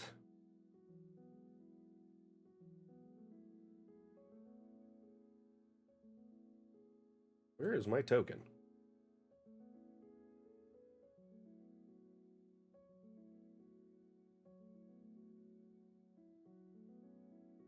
That looks pretty good.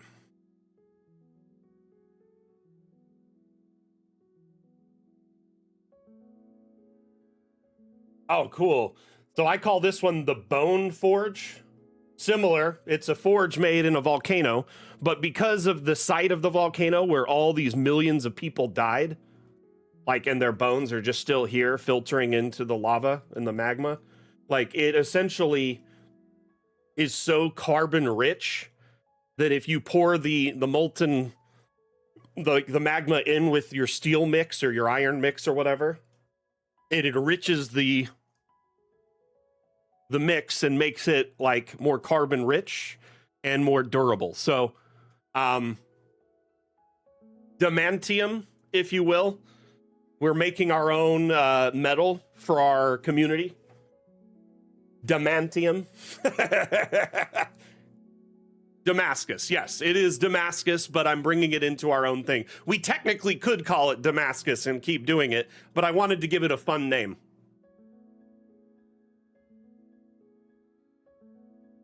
But yes, that's what it's based off of, is Damascus. Damantium.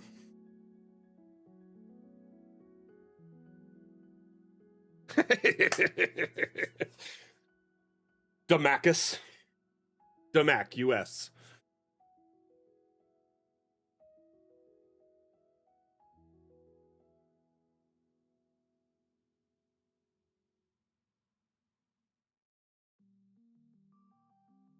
I like the additions we added today, though.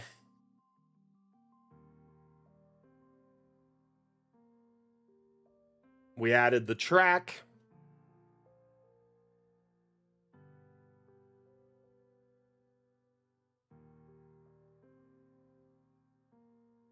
Maybe. I like Demantium. Sounds like something in a fantasy universe, right?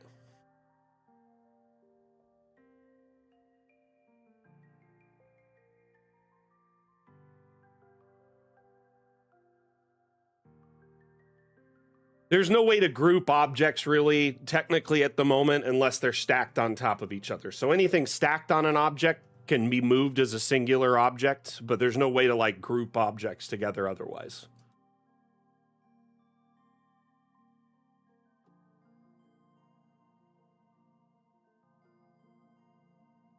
Adamactine.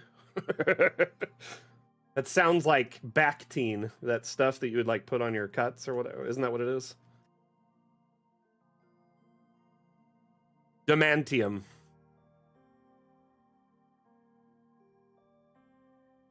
So let's say when you make a blade or anything with Demantium armor, it's resistant to like slashing, bludgeoning, and piercing damage if it is armor.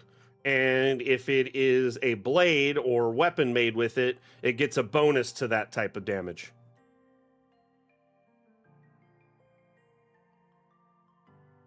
Something along those lines.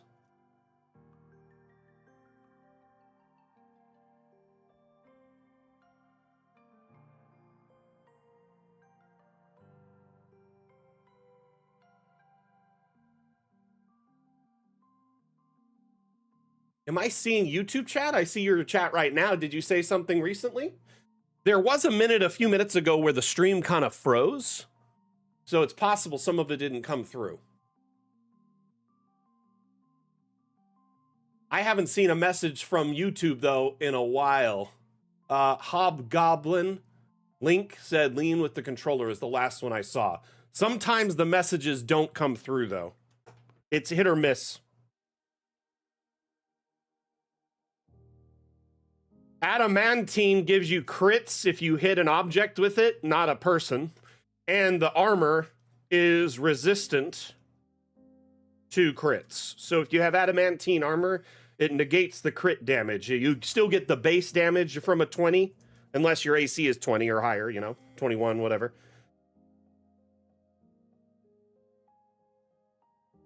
So essentially you could still get the base of the crit from a 20, but you don't get the crit damage. Brother's calling me.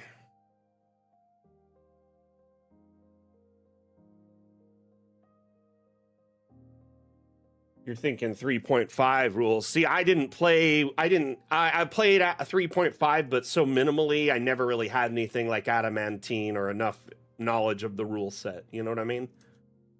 My friend's older brother would play 3.5, and he was a dungeon master for all of his friends in like high school, but he would practice dungeon DMing on my friend and his younger brothers and their friends. So he'd invite us, like when we were over, he's like, hey, let's play Dungeons and Dragons. And he'd like kind of wrestle us into it. And we're like, fine, we'll play. And we'd play for a few hours. It'd be like his two younger brothers and a couple of their friends playing. I might have just missed it because there was a lot going on in chat. Do you want to repeat which ones you mentioned earlier? Beer and Pretzel, I did not mean to ignore you, man. There's just always so much going on with build and chat, I might have just overlooked it. If you want to copy paste that into it, I gladly take note of it.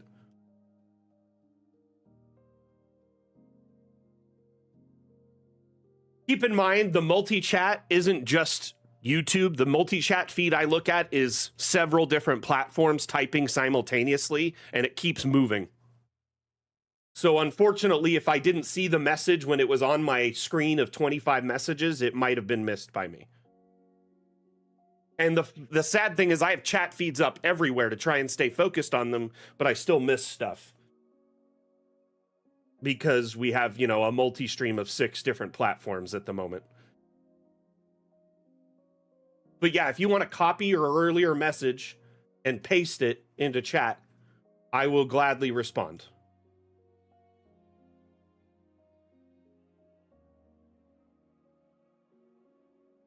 And again, my apologies for missing it. I think this is good though, and I think what we'll go into next stream is either library or shop. I've been wanting to make like a general store for a while, or like a main street with a bunch of stores.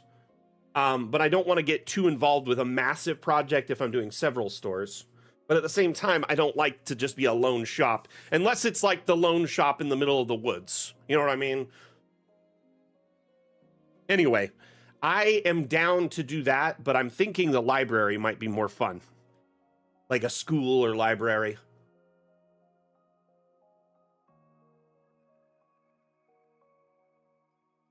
Let me see if I can scroll up and see it, because I don't know. It can only go so far back in the chat. It does not let me go far. Library? Of course you would like a library, wouldn't you?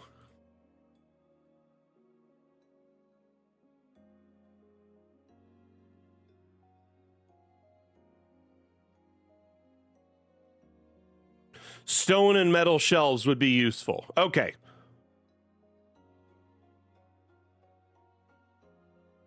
I actually had to go to YouTube to open the chat up just to see.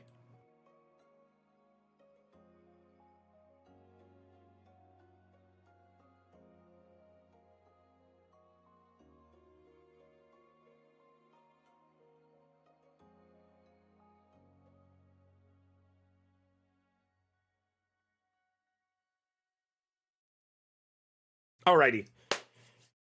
We're getting close to that time to wrap up the stream, so I'm thinking we'll discuss the themes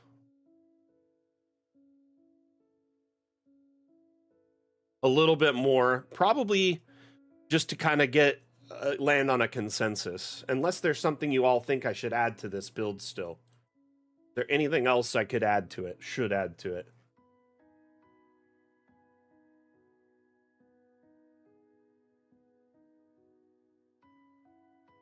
I'm going to get rid of some of these kind of cryptophobic looking fleshy pods.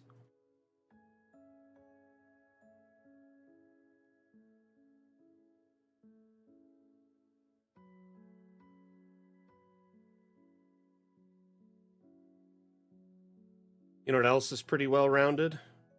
My gut. I need to lose some weight this year, fam.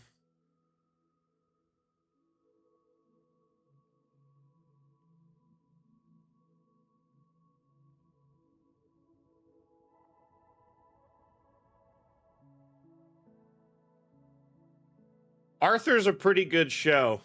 It's been around for like 20 years, too. It's a pretty wholesome show, kind of, you know, just teaches kids about like day-to-day interactions and how to, you know, deal with them. Also has some iconic memes that came from it years ago, like the Arthur fist meme where he's like holding a closed fist at his pocket because he's mad. That was like a really popular meme for a few years, like randomly.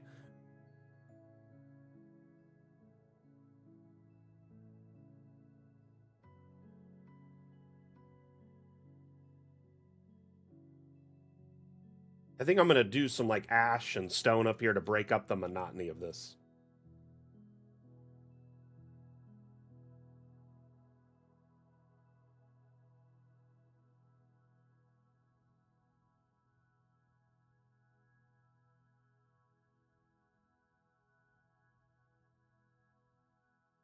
I could also just use another terrain brush here and there to mix in with it.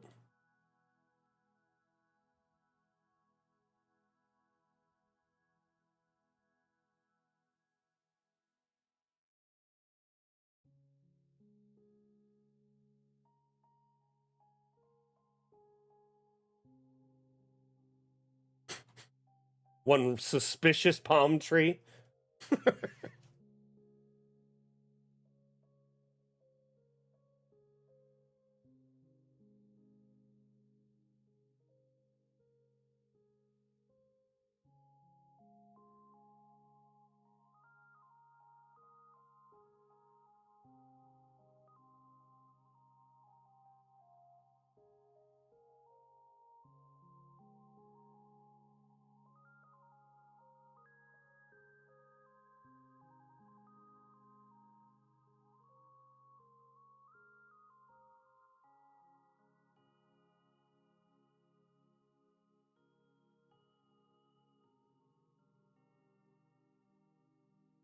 Gotcha.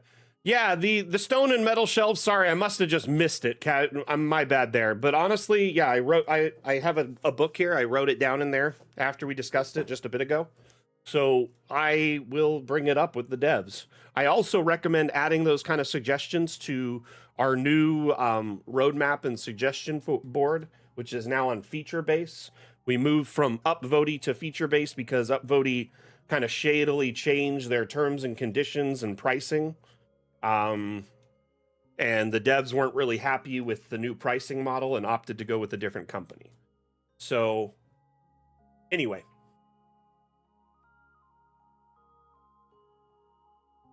part of me wants to bring this to be angled right up with that. I don't like that it's off just the littlest bit.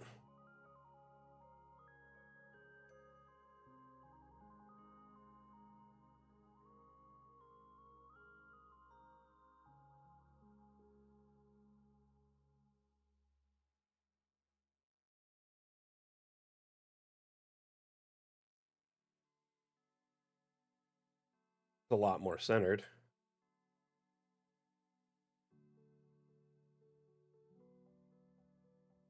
Darn it.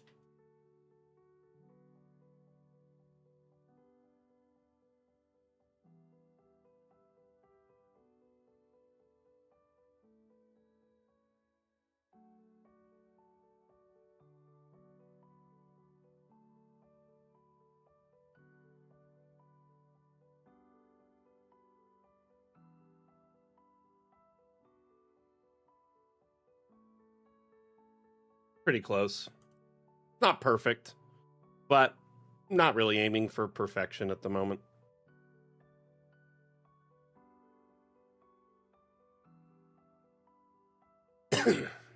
A lot more centered, if anything.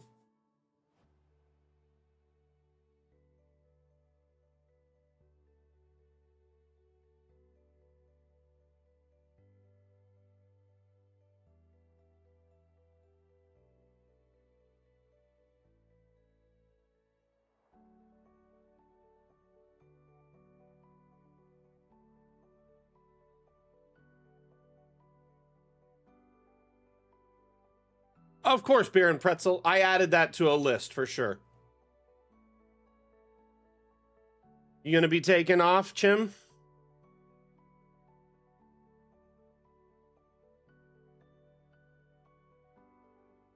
Dungeon Alchemist dice. What do you mean? Like selling dice?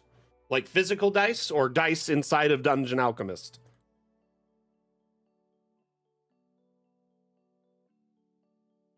Elaborate.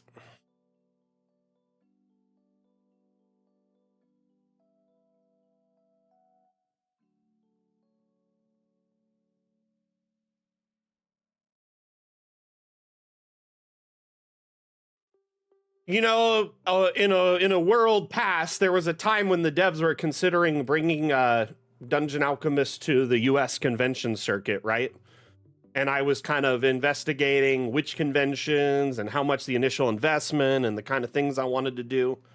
And one of the things I wanted to do was I wanted to commission some Dungeon Alchemist dice. That being said, and it's an interesting idea as merch, we do have our kind of merch site, which is kind of just perpetually run through like Spreadshirt, where there is some limited merch. It's not really our focus because Dungeon Alchemist is our focus, our product, not our merch, right? We offer some on the side for anytime anyone asks, but it's not really something that we rely on or need or, you know what I mean, want to focus on.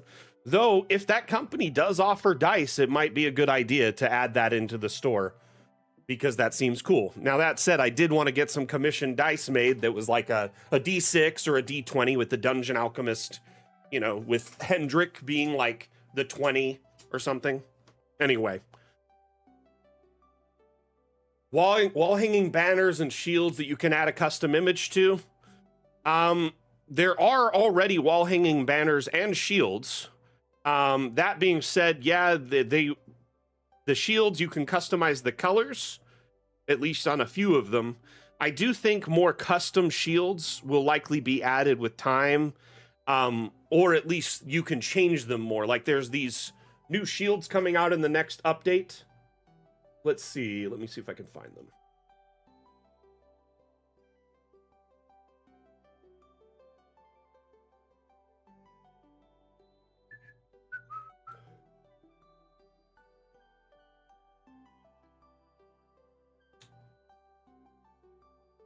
Shoot. It would have been this stream. Okay. Sorry, we're basically updating our shields to give you like a whole bunch of new heraldry options. And I believe Wim said that, yes, there will be a custom shield. But there's like tons of different heraldry options already mixed in. So you can change the color and the logos and whatnot. So off the bat, just letting you know, there will be a ton of improvements coming to this in the next update. But when Wim was on the stream and we were discussing this, I said, well, there'll be an option to insert custom images, and he said yes. So that is something that's definitely on the menu. As far as wall hanging banners, I know we do have a bunch of wall hanging banner options. The ones to insert a custom image in, though, this is one of them. That's about the only option at the moment, is this banner. Just want to make sure that's not... Oh, that is a Kickstarter exclusive. Never mind. Not everyone has access to that. I used to go to a lot of conventions in the US, but I haven't in a few years, mainly due to my wife being immunocompromised and COVID being kind of somewhat endemic, and things like the flu can even like make her sick for months or potentially kill her. So I essentially kind of like stopped going to conventions for that reason. That said, yeah, the new waving flag, yes, it can. There's this flag. This here can do a custom image. There's also dozens of objects that can do custom images already. But yes, I agree. It would be nice to have more banner options to do it.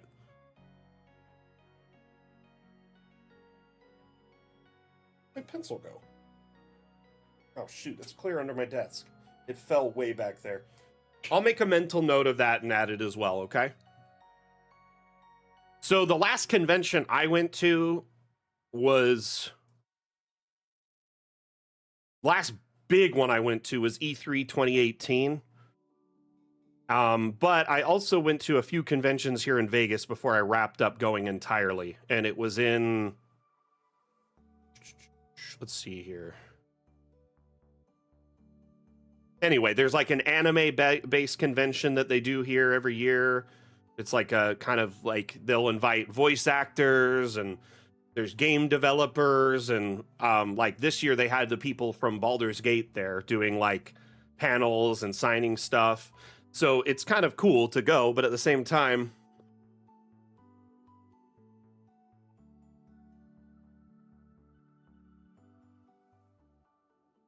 I mean, the cave terrain's good, but you could also use like these walls here, which definitely give off a dwarven vibe. You know what I mean? There's definitely stones and like stone flooring and walls that can give the same vibe for sure. But yeah, Con Crud or Pax Pox is what they call it. Con COVID is another name you hear called now. It happens, and a lot of people get really sick from it. And the thing is I can't really risk bringing it home anymore because my wife is just too fragile, and it sucks. Like that we can't really go to those kind of things. We don't go to the movies or go out to dinner anymore. Really, the only times we go out is like when she has her doctor appointments and blood tests and stuff. We're pretty much homebodies, or we do things outside. Go to the park and go hiking and stuff like that. You know what I mean?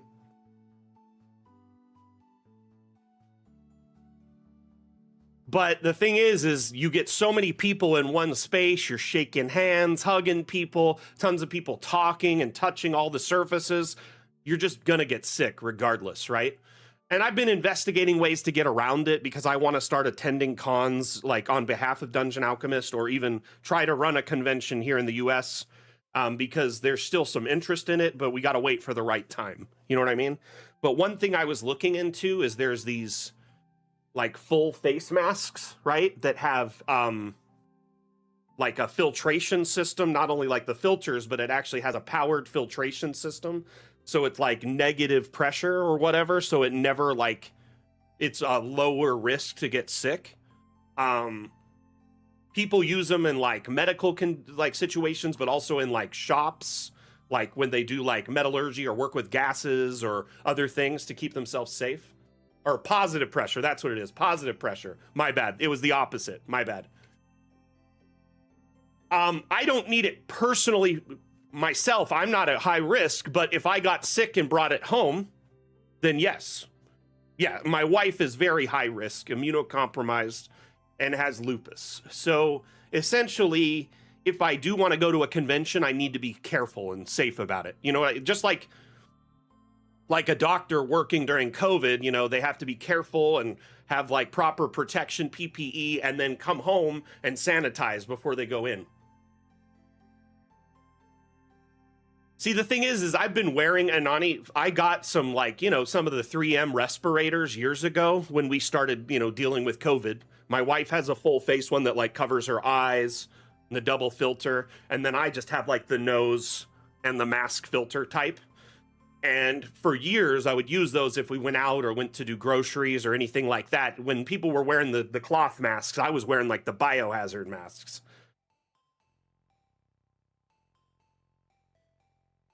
So anyway,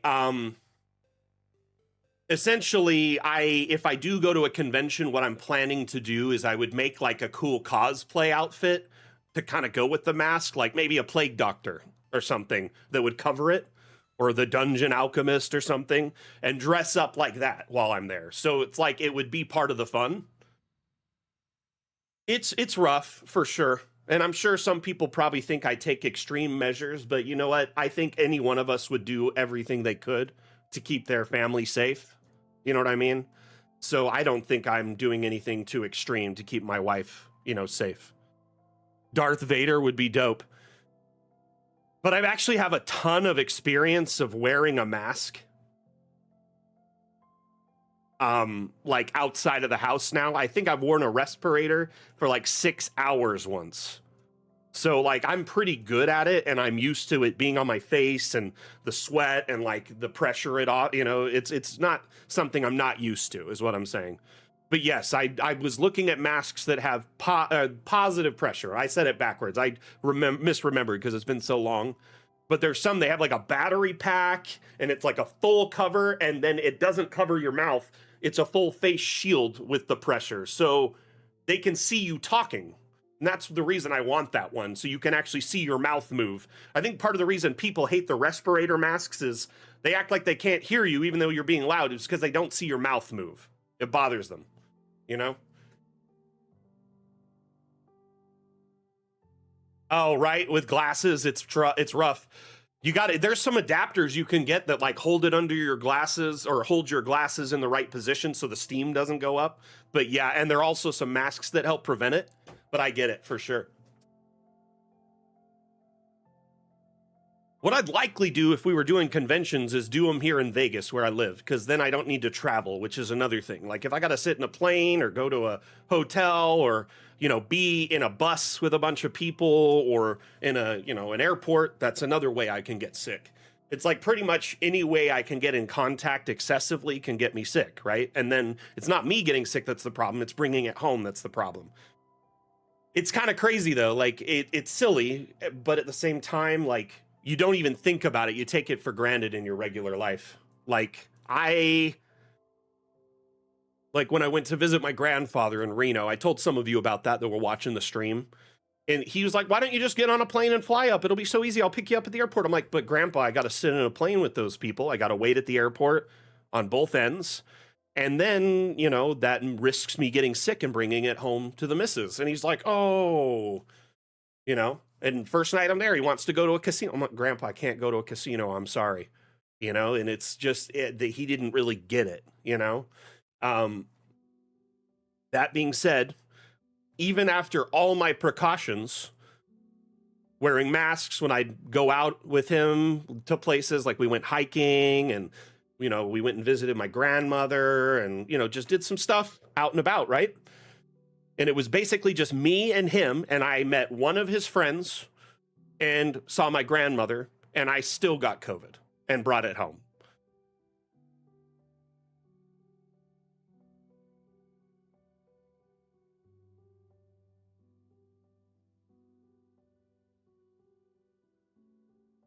But there's several tabletop conventions that come to like Vegas or near here.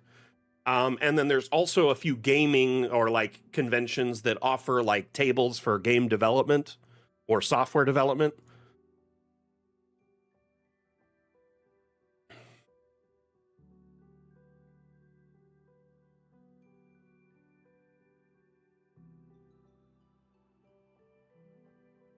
Oh, the one I'm thinking of is called Level Up Expo. So like the Level Up Expo, it's a combination of like art and gaming. So there's booths set up for development and that kind of stuff.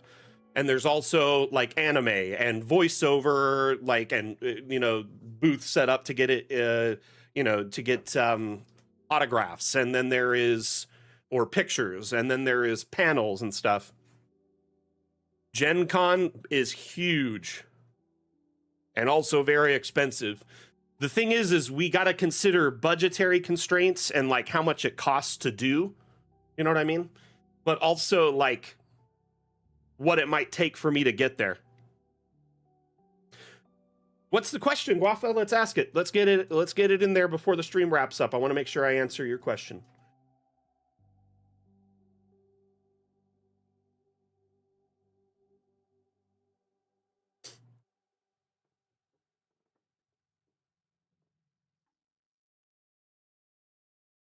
That's really a bummer that that convention's no longer, huh?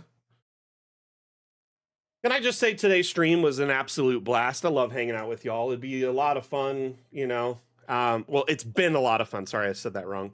It's been a ton of fun working on this map though and bringing it to this point. We got a lot of new faces today, a few followers on our various platforms and subs. Got some follows and likes on Facebook, subs on YouTube, and follows here on Twitch today. Quick reminder, if you are enjoying the stream and you've been kind of watching, casually lurking in the background, make sure you hit that follow button or subscribe button on your preferred platform. That way you can find us in the future when we go live. We stream twice a week, every Saturday and every Monday. Monday is Mapmaker Monday, and Saturday is what we call the Dungeon Alchemist Map Making Show, or the DAM Show for short. Essentially, these streams are very community oriented. They're for you. We want to create a third space where you can come in, hang out with other like-minded GMs, ask questions about Dungeon Alchemist, get to know our community and our staff, and become a map making and, you know, DMing pro. These streams are designed to provide you with real-time AMA support on Dungeon Alchemist, especially during the Monday stream. And on the Saturday stream, we often do news of upcoming like development stuff. We do interviews. We host map-making contests. We do feature and map and asset showcases, kind of showing you all the latest and greatest in Dungeon Alchemist so you can learn all the upcoming stuff, but also kind of keep a finger on the pulse of our community and what we've been working on together as well.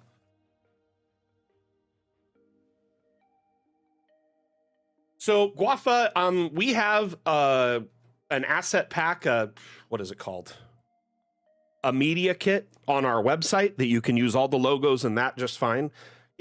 If Asmodeus recreated some logos, I mean, he just did for artistic fun. You know what I mean? If he made some, you may want to ask him, but he doesn't really own our brand, so he doesn't really own the rights to express permission for its licensing. It's more like he just did something for fun. Let's see here. On dungeonalchemist.com, though, let's see here. We have our press kit, our media kit. This is anything in this. Yeah, the press kit that just got shared, the link for it that Atlam just dropped. Anything in that press kit you can use just fine on your streams or videos or whatever. That does have the latest Dungeon Alchemist logos in it.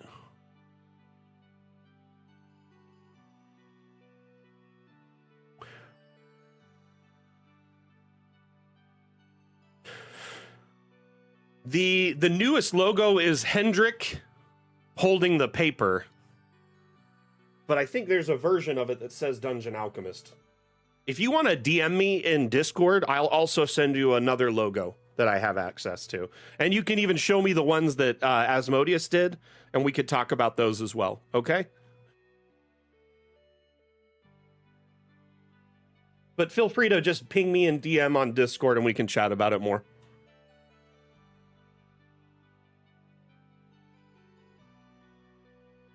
Nice, Moose. That sounds like fun.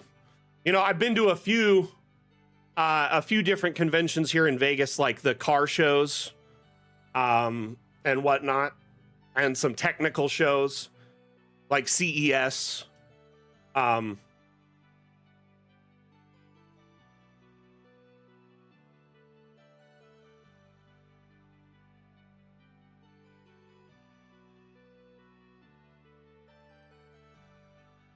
It's fine. That's for anyone who wants to stream or make Dungeon Alchemist content. Those are the logos we've shared with our community for that purpose. It's just called a press kit.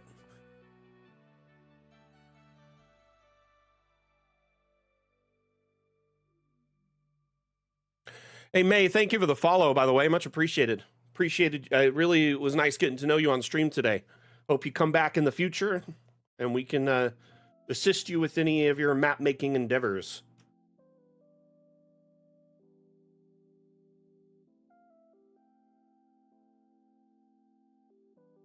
But yeah, like E3, I used to go to that. I used to go to all sorts of gaming, like video game type conventions, because I was a partnered streamer on several different platforms back in the day. I used to hobby stream for, like, you know, on the side for fun, because I enjoyed playing several games and I wanted to just stream it and see if people enjoyed it. And I had a pretty good following when I'd be streaming Battlefield or like Sea of Thieves, and also games that were like simulators, like hunting simulators would bring in a lot of people, fishing simulators, building simulators, anything like that, you know, space sim, anything like that. So space engineers, whatever. But my stream initially started years ago on Justin TV before it was Twitch, and then I did Twitch for a bit. I just didn't resonate with the audience there at the time. Moved to a site called Beam, which ended up being bought by Microsoft and being rebranded as Mixer. And I was partnered with them for a couple of years before they shut down the platform, completely just pulled the rug with no warning or exit strategy. And then Facebook Gaming reached out to me because they saw what happened to me and they offered me a partnership right away. So, you know, I wasn't a big fan of Facebook, didn't even have an account, but I was offered a contract and a partnership with them where I was basically getting paid, you know, monthly to stream on their platform exclusively. And that worked out good for me for a while. It was nice hobby income on the side, especially during the pandemic when my work was slowest. And then, you know, middle of the pandemic, to keep my mind busy, was spending a lot of time on games like Flight Sim. And I wanted to get into map making because I wanted to play D&D with some friends. And I was going to just, it got so disenfranchised and frustrated with trying to find a game, because it's like so hard to find a group of people to play with. You'll find a DM, they're like, oh yeah, I DM, and like, hey, can I join your team? Well, we don't have any spots right now, or maybe our next campaign. I've heard that 5 different times from people that are like really good friends, and I know they've started new campaigns and I wasn't invited. So it was clearly like they forgot or like just didn't want to play with me. But either way, played a few one-shots with some friends, and then started playing more D&D, you know, with groups that I'd find online. And anyway, I had a buddy who introduced me to Dungeon Alchemist. He gifted it to me. He's like, dude, you'll love this program. Start making maps. Set your, you know, your mind free. And I started making tons of maps, joined the Discord. and was sharing maps and kind of communicating with the mods and the devs. And before you knew it, I was kind of building up a relationship with the devs, particularly Wim, who really loved my maps and loved my social media presence and my streams. And I told him I had some ideas for Dungeon Alchemist as a whole, for like the social media aspect, the community, and like driving more people to stream it and check it out. And we had a meeting, and by the end of the meeting, you know, I kind of pitched the idea of some, you know, plans for the community, and told him, like, you know, if these go well, maybe we could test drive me being the community manager. He's like, wait, what? And he liked that idea. And then I ended up getting an interview and got hired on. I have never said I was an attorney, so no, if I've implied that, no, I'm not an attorney at all. So I own a small business, which I don't really focus on anymore. It kind of fell to the wayside during the pandemic, like a lot of small businesses did.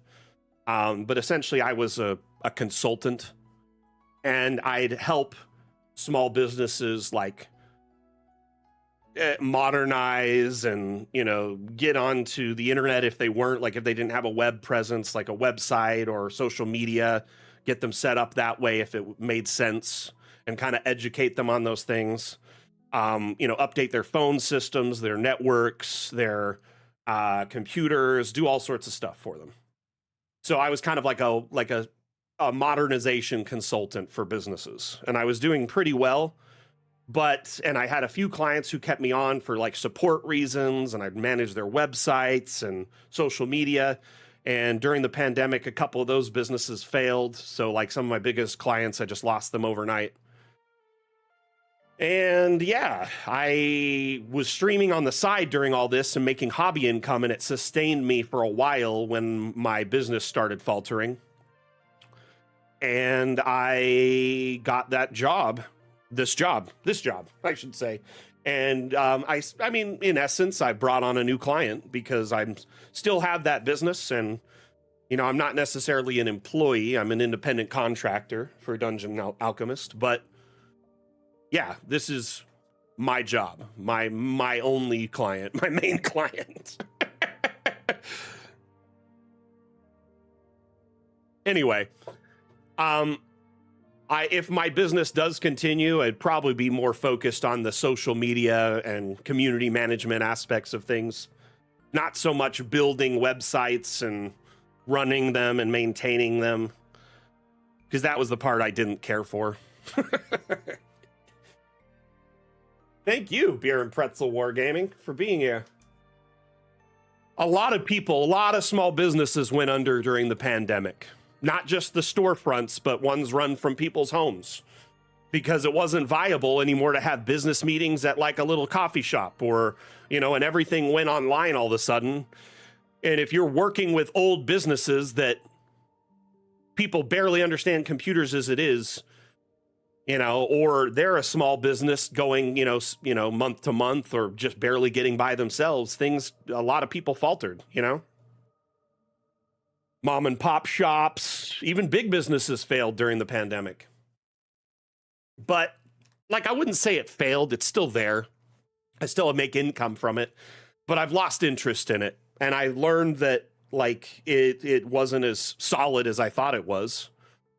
And honestly, I prefer doing this. I really enjoy it. When I started making myself into a streamer and building my own social media presence, I realized I enjoyed it a lot.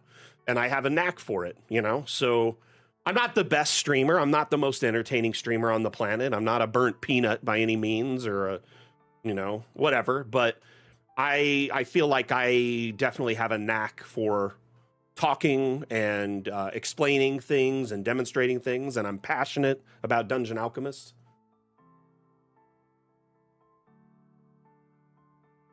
That's the big one. I think, you know, my passion and love for Dungeon Alchemist shines through.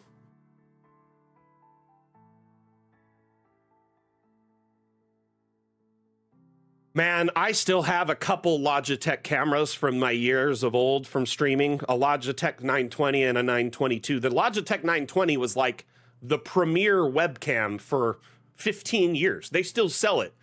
And all they've done in all that time to make it better is add a flip cover for privacy.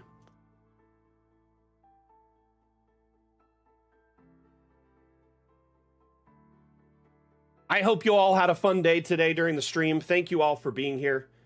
My mod team, appreciate you so very, very much. Thank you for your unending support.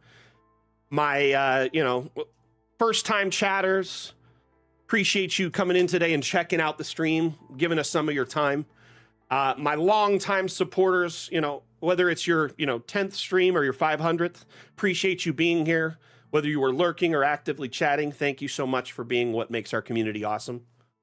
We'll be back on Saturday with the Dungeon Alchemist map making show. And remember, this upcoming show has the Damn Challenge segment in it. The current theme is Forge. If you want to make a map and submit it to our bi-weekly map making contest called the Damn Challenge, now is your chance. You make a map of any shape or size, and you submit it before the deadline, which is 4 days from now. So you have between now and end of day on Friday, the 23rd, by 11:59 p.m. in your time zone to submit a map to our Discord, to the Damn Challenge channel. In that channel, there's some rules pinned at the top that you must adhere to for your submission. Otherwise, if you submit before the deadline and adhere to the rules, you have a chance to be entered and to win a $10 Hero Forge gift card. If your map is the winning map, you get that gift card, but also your map is the first map featured during the Damn Challenge segment. So it's all eyes on your project. A lot of people check out your work and likely download it as a result. And it's also featured in our bi-weekly or in our weekly newsletter. So the previous winner here has their map featured and more likely to be downloaded and checked out as a result. Anyway, I encourage you, if you haven't entered before, to try it out. The current theme, Forge. Very simple to try and make a map, and a lot of people need a forge for their own campaign. So if you don't have one or you've been needing a new one for a new setting, might be a good time to dive into it.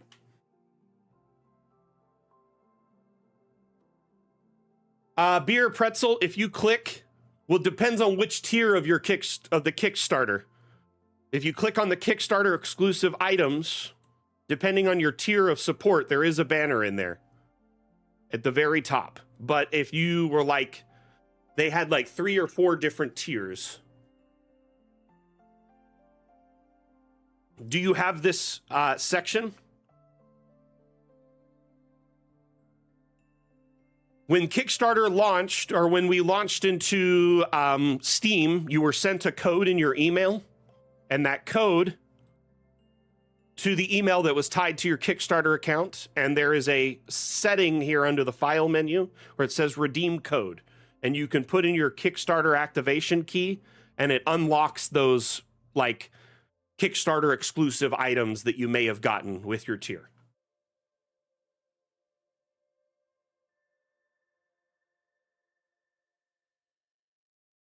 Anyway, I hope that's helpful for you. If you need more assistance with that, hop over into our Discord and we can try and guide you through it, okay? I got to wrap up the stream. Unfortunately, I run 15 minutes late today. So we're going to run a quick Dungeon Alchemist themed ad, and then we're going to wrap up the stream. Atlan, can you share a Discord link to Pretzel Wargaming just in case they're not already a member? All right, we're going to run that quick ad and wrap up the stream. Thank you, everyone, for being here. You stand before the long, dark road to the fabled realm of Doyak Ta, and before... What do we see? I don't know, a goblin. I kill him. But before she does, I, Gilliam of Firth, demand to know the goblin's name. Hi, my name is Woblin. Where do you live there, Woblin? I don't think that's relevant. Well, but I, Gilliam of Firth, demand to seek the goblin's abode. Clever. Find family. Kill entire bloodline. I like it. Seriously, we're doing this? Okay, well, won't be needing that anymore, will I? Ever get caught by your players with your pants down? Dungeon Alchemist lets you create wonderful maps for any encounter in seconds. Oh, Woblin, that's a very impressive cheese collection you've got there. Yeah, it is quite impressive, yes. But you know what's more impressive? This map I have. To the fabled realm of Goyak Ta. Please take it and leave. Close the door behind you. Mr. Woblin, I cannot help but notice that you have a secret tunnel underneath your cabinet. Care to explain? Download Dungeon Alchemist, the AI-powered Mapmaker, on Steam today.